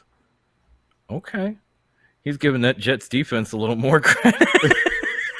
Right. Just not much. I think they just might start just to burn out the clock, just start running the ball. So that's how I'm looking at it. So 28. Yeah, that does make sense. And they got some nice backs too between the rookie Javante Parker. He might be another fantasy sleeper because that Jet defense is not very good against the run, and then Melvin Gordon, of course. So they got a lot of ways to beat you, and the Jets don't have a lot of ways to stop you, as we've seen so far.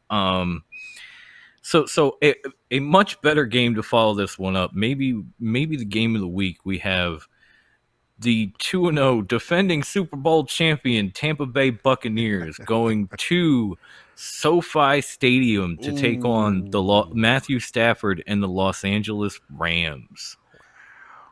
Yeah. This is not going to be an easy game to call. It's not. And you get to pick first. It's cool. I'm cool to go. I'm cool to go first, man, because this is going to be such a fun game right here. It is. It really is. Buccaneers, Rams. This is going to be T. Brizzy at the SoFi. He's going to have fun, man. Right? It nice could be weather and everything. Yeah. It could be a shootout. I don't know. Yeah. We'll see how Stafford can handle the Tampa Bay's defense, but I think he can with that line he got, and just the way, man, he still got that arm. He's looked so good with the Rams so far. He and Cooper Kupp. It was like a perfect fit like a glove. I'm like, they were like best fucking friends from the jump, man. Did we just become best friends? Yeah, right. Cooper Kupp is killing right now for Stafford. He's dominating. Bro. I mean, he was always good, but with Stafford, he is phenomenal. Oh my God! Shout out to T. Cooper Brizzy. Kupp. He got the weapons too. He got Mike Evans. You still got I was about to say Roethlisberger. Why I say Roethlisberger? Antonio Brown. Is that what you were thinking? That Steelers Antonio connection? Brown, right? Exactly. That's right. You got Godwin. You got Gronk. Who's still getting in the end zone. Gronk scored like twice a damn game. Oh my God, man! What the? Yeah, fuck, I got Antonio Gronk? Brown, but I think I got him. I must have him sit on the bench. Just based off targets. Plus I got like Mike Williams. He's feeding off his targets from Justin Herbert. He had a nice comeback game this week. Yeah. Plus I got DJ Moore too, so I could. I'm gonna put Antonio Brown. He's gonna ride the bench. He only got 2 targets in the game last week. So I'm like, I think it's decided. But for this game, Buccaneers Rams score 30-27. T. Breezy Buccaneers. Let's go. Oh, okay. Yeah, I feel like this game is going to be a shootout. I know the Rams have a great defense, but nobody seems to be able to stop Tom Brady. I mean, the guy's got 9 touchdown passes in 2 games. Dude. He's killing in the red zone. He is having his way thrown a in the red zone. 9 times. Okay. And so I know they have a very good defense. Aaron Donald, Jalen Ramsey, the whole 9. I don't think they're going to be able to slow Brady down very much. And I think it's going to come down to a shootout between Stafford and Brady. And we are going to, just basically see who has the ball last. But most of the time it's Brady, and you see what happens. Yes. So I too am going to go with the Bucks, and it's going to be a close game. I'm gonna say, this is tough. I'm gonna say, you know what? I'm just gonna say 31-28. I like that. Ryan suck up. It gets set up by Tom Brady at the end, and we go home. It's gonna be a phenomenal game. It's got to be the game of the week. This one is very close. It doesn't have the luster, but it definitely has another one of those shootout potentials. And I agree. Game of the week though. This is definitely Bucks and Rams definitely game of the week.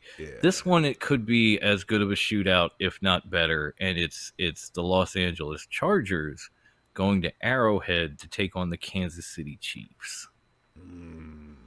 and I do love Justin Herbert. I do, and Patrick Mahomes He's blows my my QB mind. on my fantasy league. I definitely love Justin Herbert. Yeah, but Los Angeles, like, they retooled, or I should say the Chargers, because we just talked about the Rams. The Chargers, they retooled their coaching staff because they couldn't win close games and they couldn't do certain things and everything else. And then they come out against the Cowboys this week and they get in a close game and they shoot themselves in the foot and they lose.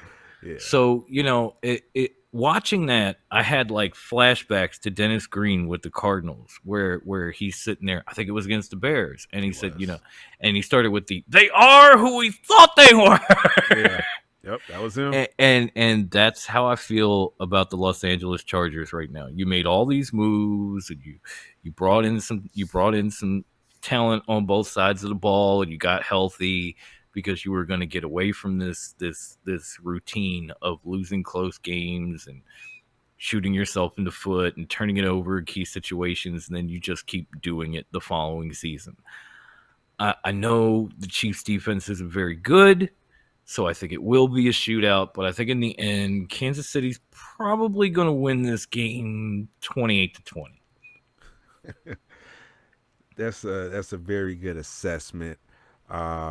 This is another fun game because you got two good, or I should say, dare I say, great young quarterbacks. Yes. Patrick Mahomes, who's already a Super Bowl winner. Yeah. I mean, Mahomes is on his own level, but Herbert is Herbert. But yeah, the year he had, when Tyrod Taylor got out, he hurt himself last year. He came in, and he wasn't even expected to play. He was going to ride the bench, and he came in behind Tyrod Taylor, and he just lit it up. Actually one of the key factors of me winning in my fantasy league last year because of Justin Herbert. I picked him off the waiver wire. Been loved ever since. I did too. I did too, and I ended up winning my league. So I have a soft spot for Herbert. I really do. Yes, me too. I think that I do. I think I have a soft spot for Herbert. So. But I think I like that score, man. I think I'm gonna rock with your score too, man. I don't like the copy, but I can't. You're gonna do the same thing across the board, huh? I can't go lower than that. So I think that's. I mean, the Chargers to this point have not put up more than 20 points. So I will give them more points when I see them put more up. Yeah. But this has they got the talent though. They got Mike Williams. They got Keenan Allen. They got the talent. They got the talent.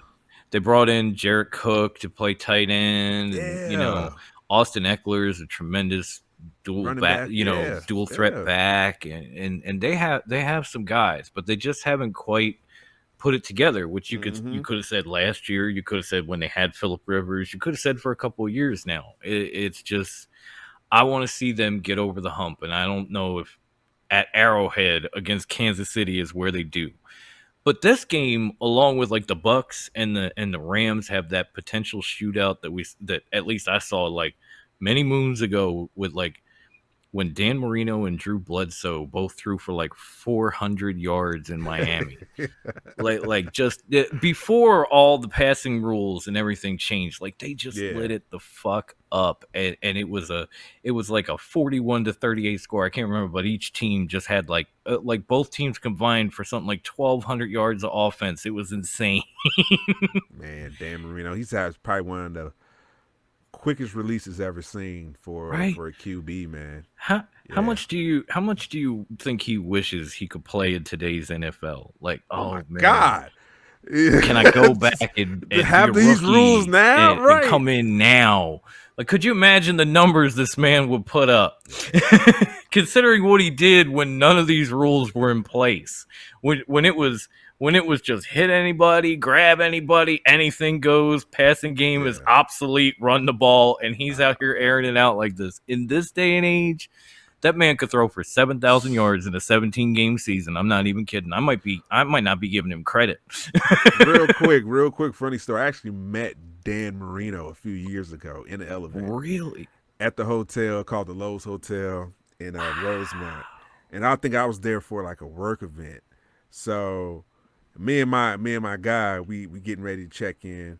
All right, we go in the elevator, and he's already in it, and I'm like, I'm looking at him like, nah, that can't be him. And I'm thinking to myself, and I'm looking at him again, going around, I'm like, and he got his reading glasses on. He's looking at a newspaper. I'm like, fuck it, that look like Dan Marino. I gotta ask him. Fuck it. So I walk up. I'm like, hey man, anybody ask you look like Dan Marino? And he started laughing. I'm like, I actually am Dan Marino. I was like, oh shit. Wow. That is fucking awesome. Yeah, man. So he was there for like some type of radio event. But I wish. It was just a funny story. I just like, holy shit, just watching him, seeing him games, and seeing him in the Pet Detective movie. It was Ace Ventura. Yeah. All that. Yeah. Hey, man. she got any more of that gum? I can't even. Tune in next week. I'll tell you the story of when I met Randall Cunningham at training camp. I don't know what else to say. Wow. I don't have nothing. But yeah, that's an amazing story. I'm jealous. I love Dan Marino. That's my goat. I'm sorry. No offense, Tom. But let's see. We got 3 games left. Okay. So the next game on the rundown here is we have the Seattle Seahawks coming off this overtime loss to Tennessee, going into Minnesota to play the winless Vikings. Yeah. This is another tough one to call, just considering, but I'm going to let you go first here. Do you think the Vikings finally get that first win, or Seattle gets right? It's tough, man. It's luckily they're playing at home, though. I think home field advantage is one of those factors that plays to the Vikings' advantage right here. So I think I'm going to lean slightly a little bit to the Vikings. They need a win. But Seahawks are good. That NFC West division is just tough. The whole division. That division is tough. Don't even Don't even ask me about the 49ers right now. I'm mad. Yeah. It's so. I think it's going to be a close one too. Not a high scoring game, but close. Maybe 21-20 Vikings. Wow. Okay. Yeah, I hear what you're saying about home field advantage, but at the same time, home field didn't even help Seattle. That's true. You know what I'm saying? That's the true. 12th man in all their glory could not carry point. Seattle to that victory. And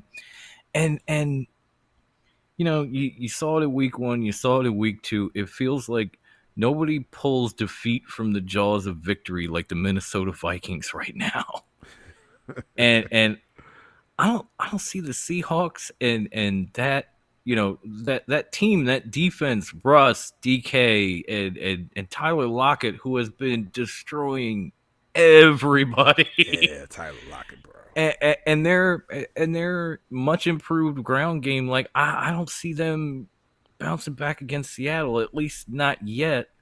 So I gotta stick with the Seahawks, and since pretty much every game, like Minnesota has lost 2 games by a total of 4 points now. So I'm going to say Seattle wins, and they win it about 24-20. I'll put all 4 points they lost in the first 2 games on Seattle side. Okay. So 24-20 Seattle? Yeah, Seahawks win 24-20 on some Minnesota miscue. Like it's a 1-point game, and Cousins throws an interception, or Right. Dalvin Cook fumbles again, or something wild, or they miss a field goal. Something. Cousins hasn't had the interception yet. Everything else has taken place already in 2 weeks. So repeatedly in the Cardinals game. So I feel like it's going to happen again here. All right, so then we have the Sunday night game where the Green Bay Packers, coming off that second half shellacking of the Detroit Lions, on a short week go to San Francisco to play the 2-0 49ers, who I'm still mad at.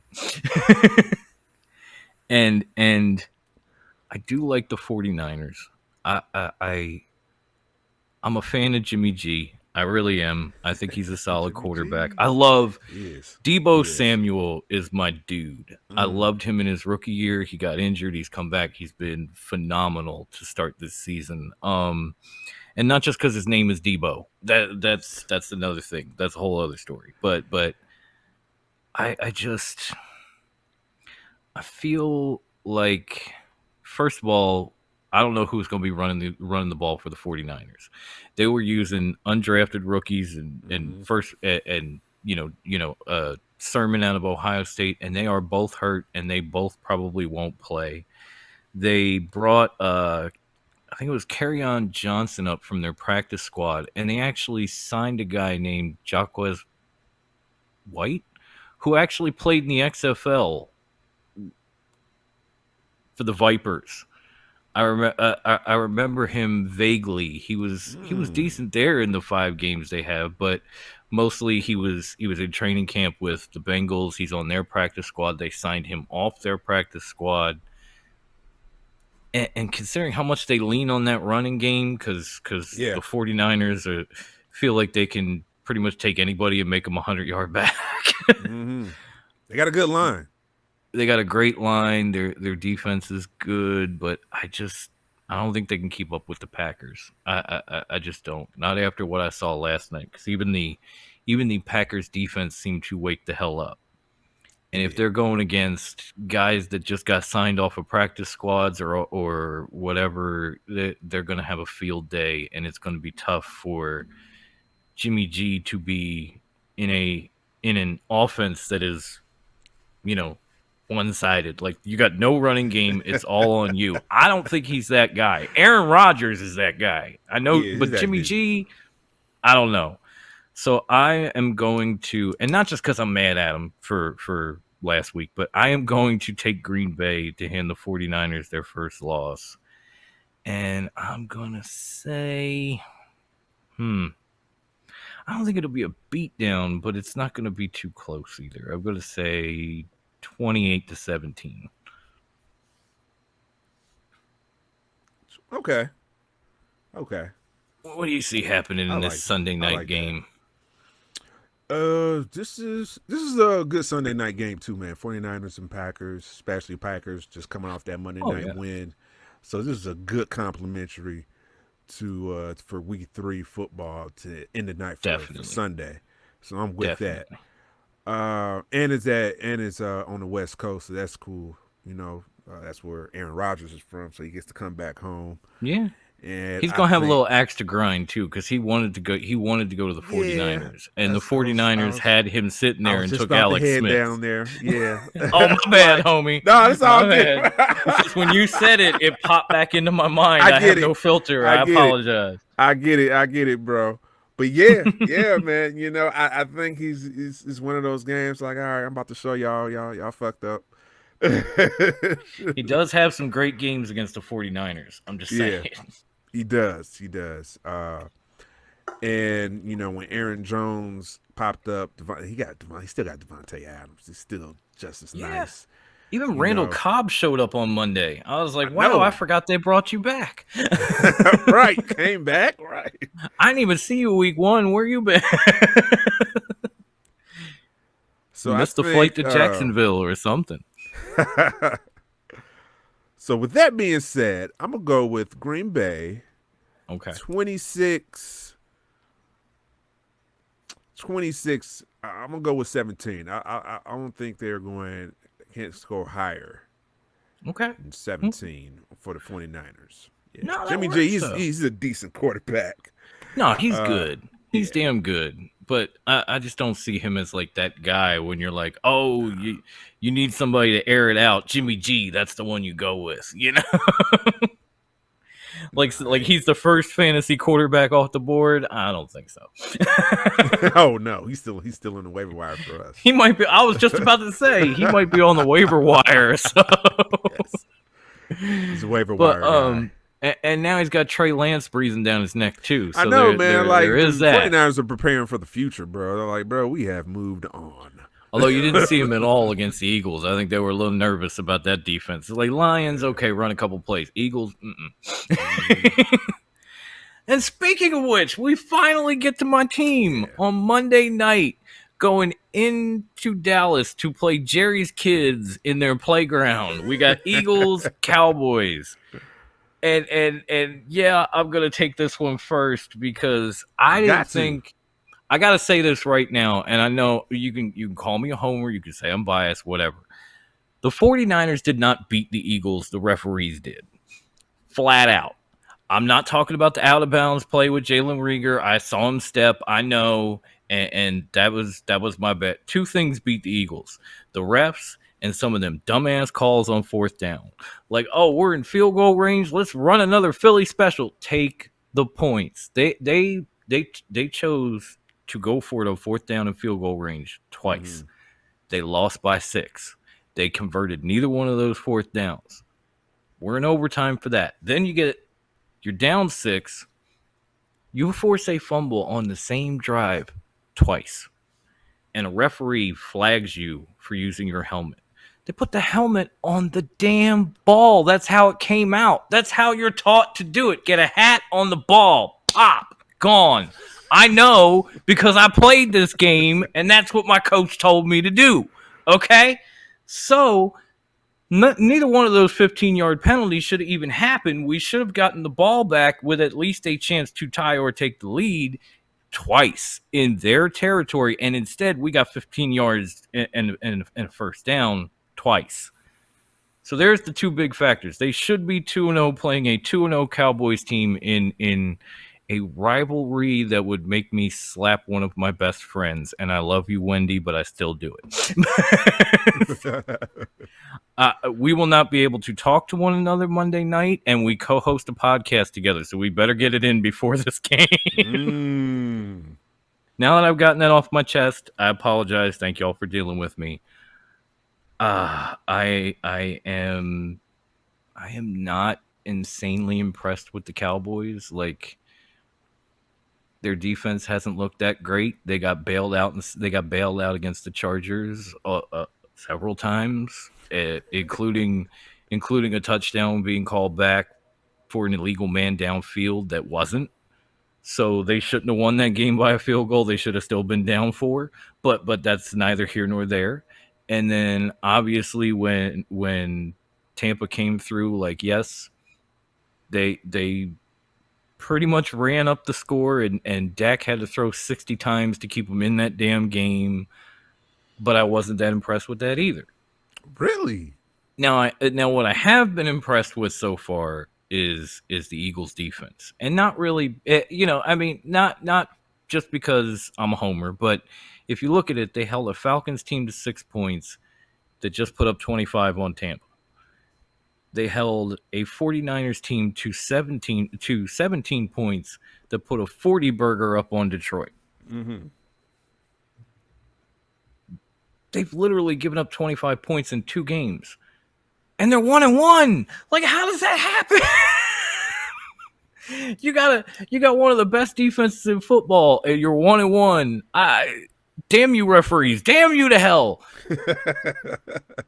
With all that being said, I am going to take the Eagles, and I'm going to take it in a close game, kind of like this game was with the Los Angeles Chargers. I am going to say Phlly wins on the road against Jerry's kids, and somehow puts a frown on Jerry Jones' face, even though it doesn't move. I'm going to say they win 20-17 and go to 2-1 and take the division lead. Okay. And if not, it's going to be a hard job to pick them after this because that schedule looks rough. For the Eagles or the Cowboys? For the Eagles. Coming up, we've got teams like Tampa and Kansas City, and it's like you better win here because the next few games, they don't look good. So I'm not a complete homer, folks. So this is the end of Week 3 football. Monday night, good divisional game, good rivalry game. Get to hear the Mannings talk about this. It's going to be awesome. Yeah, that's been fun, man. Because it really has. just watching them commentate on Monday on Monday Like, Night no Football offense to was Mike great. Tirico and the gang, but watching the Mannings and they're bringing on guests. Yeah. And they got Brett Favre and Gronk and Pat Reenacting McAfee the and plays all. or calling out the plays or Right, getting right. frustrated. Telling seeing- stories. Like, it's something I have never seen before. And even my wife, I mean, she does watch football a little bit, not as much as I do, but when I put that on, she's sitting there and she's glued to it. And I'm like, aren't usually by now you're complaining or you're looking at your phone. She's like, I don't know. It's so compelling. Like, that was her direct quote. It's so compelling. I was like, you know what? It really fucking is. That's what I was bouncing forth between with that and wrestling. It wasn't like same here. On ESPN. It was ESPN2, so I can watch Monday Night Football, but watch it along with the Manning brothers, man. So just shout out to the Manning brothers, man. Just you know. I didn't know Eli had a personality. I'll be honest. I mean, know. we've all heard from Peyton a lot, but you never really heard from Eli. You just saw him on the sideline with that goofy face all the time. Yeah. You know, the bottom lip down. Every time they flashed Eli Manning. It was weird to see him sitting on a couch with his mouth closed. I didn't know that ever happened. Oh, somebody put a meme about Eli Manning, like he looked like a younger version of a granddad or something like that. Yeah.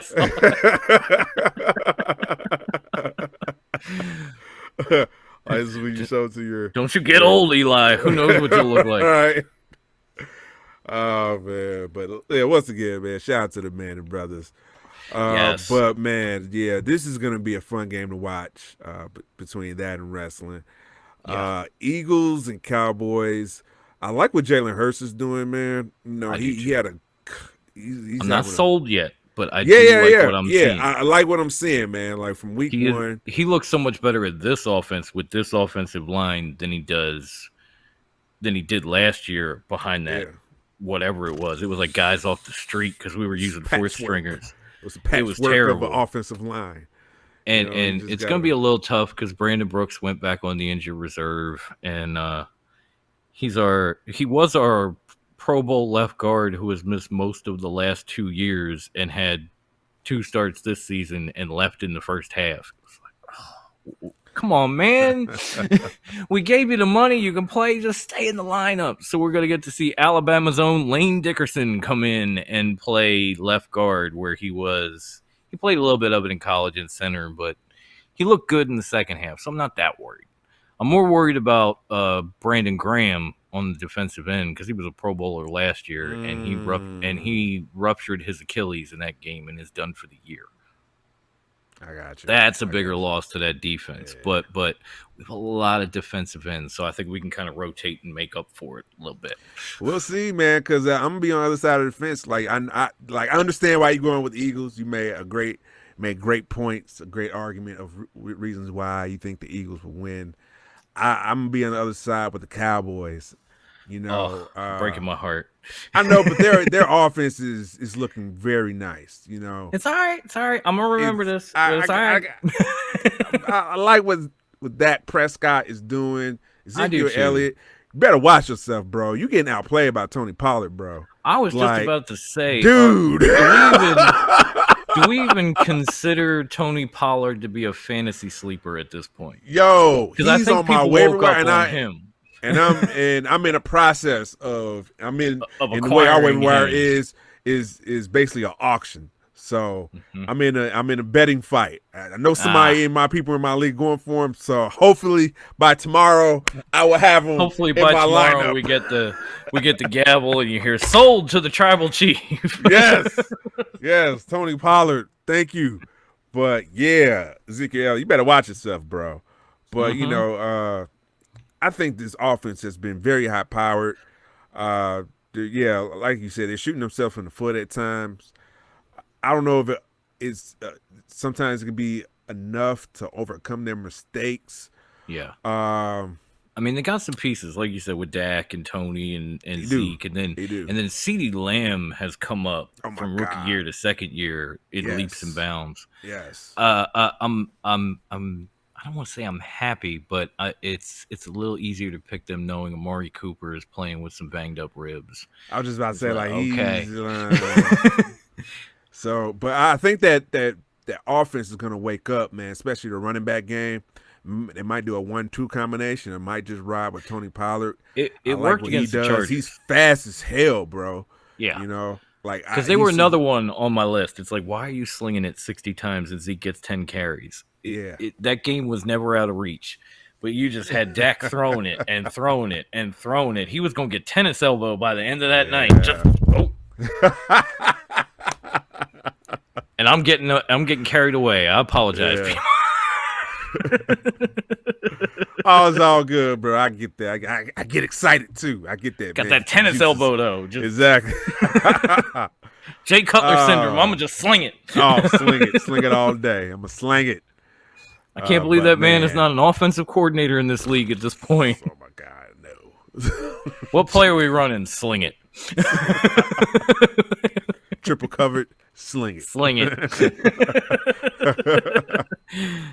Corner baiting you, sling it. So Cowboys, I will go with final score 27-24.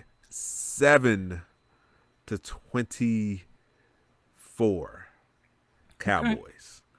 Okay. Yeah, I think it's going to be a close game either way. I just I'm leaning towards the Eagles for this one. Like you this is a win you got to get to kind of make up for the one you gave away, and then looking at the schedule, like if this don't happen now, it's gonna just slide downhill quickly. So it's definitely gonna be interesting.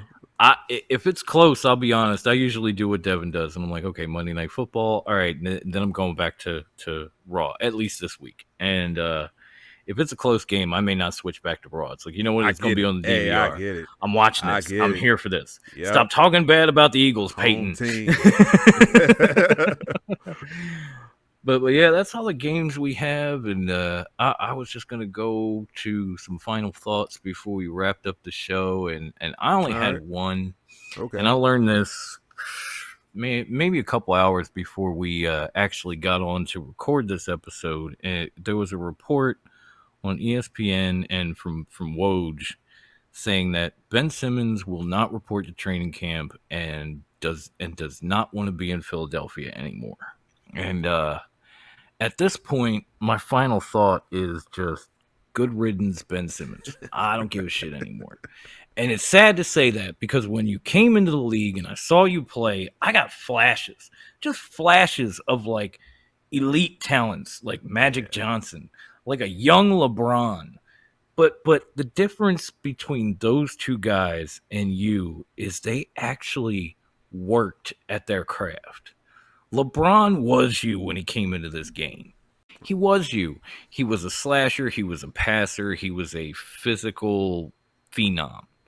He had no jump shot. Yeah. He did not shoot a free throw well. And nobody exactly knew what position to put him in.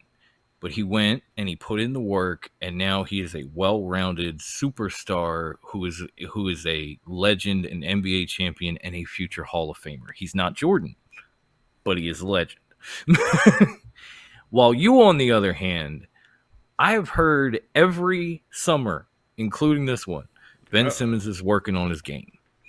Ben Simmons stayed home from the Olympic Games this year because he wanted to work on his game in the summer, just like last year and the year before. You know what I haven't seen yet?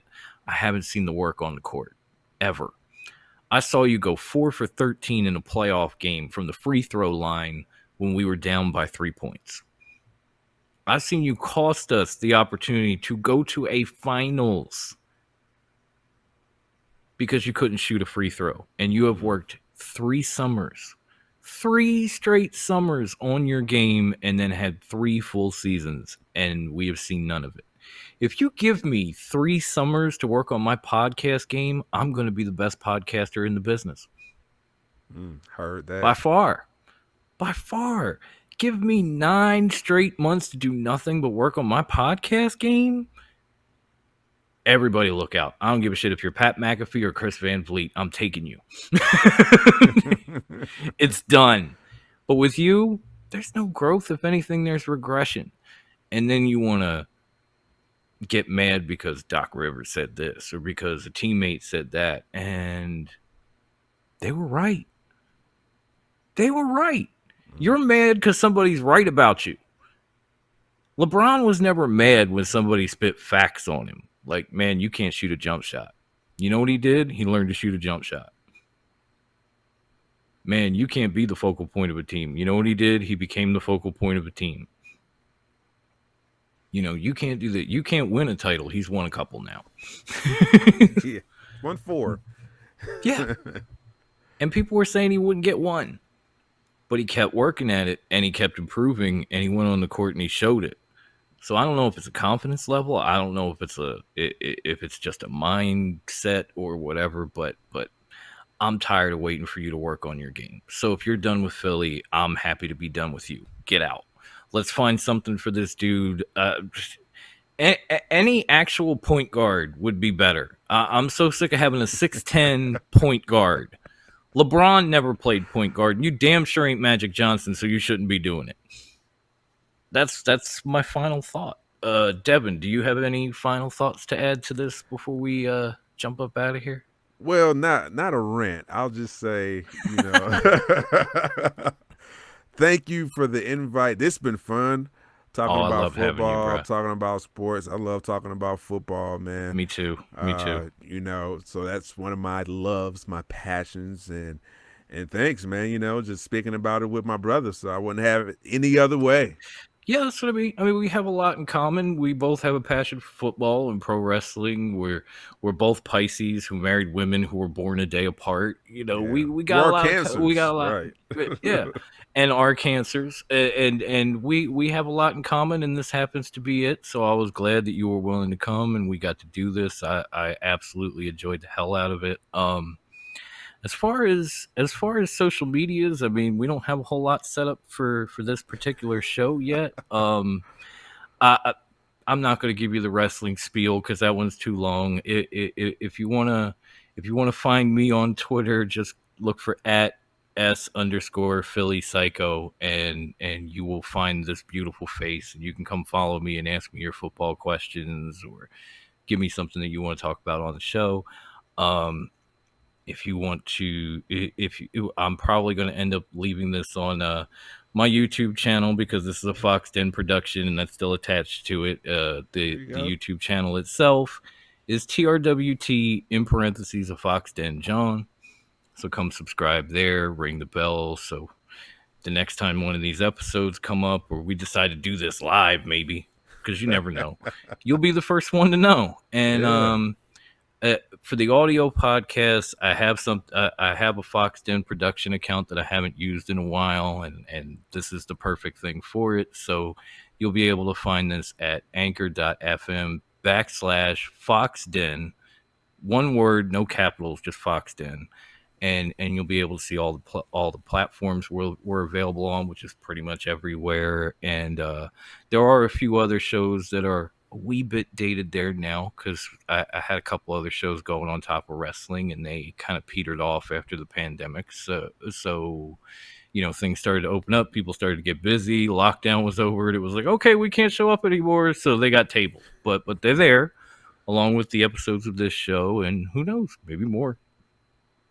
Never know. If I got the time and I got the co-host, maybe more. That's the only thing. I don't like going solo. I don't like it. Hey, Would you like to go ahead, Devin. No, I was gonna say you never know, man. Solo, it's like it's sometimes it's weird. Sometimes you get used to it. It's just having a conversation with yourself, having, in a way, talking with the audience too, talking with the listeners. Sometimes it's good. Yeah, and I guess that's a great segue to talk about my channel, dude. The Where Your Heart At Reactions on YouTube, so you can catch. That's where you can find me at. Cheap Pop number 2. Right. It started before that. It started as a daughter and father and daughter called Dad and Baby Girl channel, but my youngest daughter. Adorable. Shout out to my daughter, Baby Girl. But she grew up. Shout out, Baby Girl. Now she's a teenager. She's on the other things now. So she's too busy. So I changed it, into Where Your Heart At gaming, and it was just a gaming channel. I would play Fortnite with my guys, Destiny and all of that, and then now it morphed into Where Your Heart At, just reactions. So I'm just doing trailer reactions. I might do a pay-per-view special here and there. You might see that too. Right. And then just might bring some movie reviews, comic book reviews. You never know, man. A little this, a little bit of that. I remember seeing the reaction you did for Venom 2, Let There Be Carnage. And that was good. That was damn good. Yeah. And I might be able to, once I get this all edited and set up, I might be able to send this over to him and let him publish it on Where Your Heart At Gaming, so you can check that out. So there we go. You may want to go and subscribe to Where Your Heart At Gaming on YouTube too. So in case, maybe you like Devin stuff better, you just like, fuck it, I'll watch it over there. I don't care. I'm not a hater. It's a collaboration. All love. That's why I wanted to call it the Sports Syndicate, because we're involved in the League of Extraordinary podcasts, and we have many other co-hosts from many other shows. And if any of them want to, join us or tag in when somebody's busy or whatever, I welcome that. I absolutely welcome that. Hopefully, maybe one of these days we can get Hafiz on too, because I know he's a football fan. He is a football fanatic. I know he's busy, but he's a football fan. I love that man. I love doing shows with that man. So if we get him on here, we will. Maybe we'll reach out to the league. Football champion. So things are. He's a fantasy guru, so he would be good to have on. Yes. Like he'd be that would be, forget us. We'd just be like, yo, Hafiz, who's your fantasy sleeper in this game? But anyway, until next week, everybody, just enjoy Thursday night football. Enjoy the week that's going to be. Hopefully all your teams win. And if they don't, there's always another week. And we will catch you next week, hopefully, for another episode of the Sports Syndicate Podcast. So for the Tribal Chief here, I am the Sycho. And stay safe out there, y'all. Salute. Peace.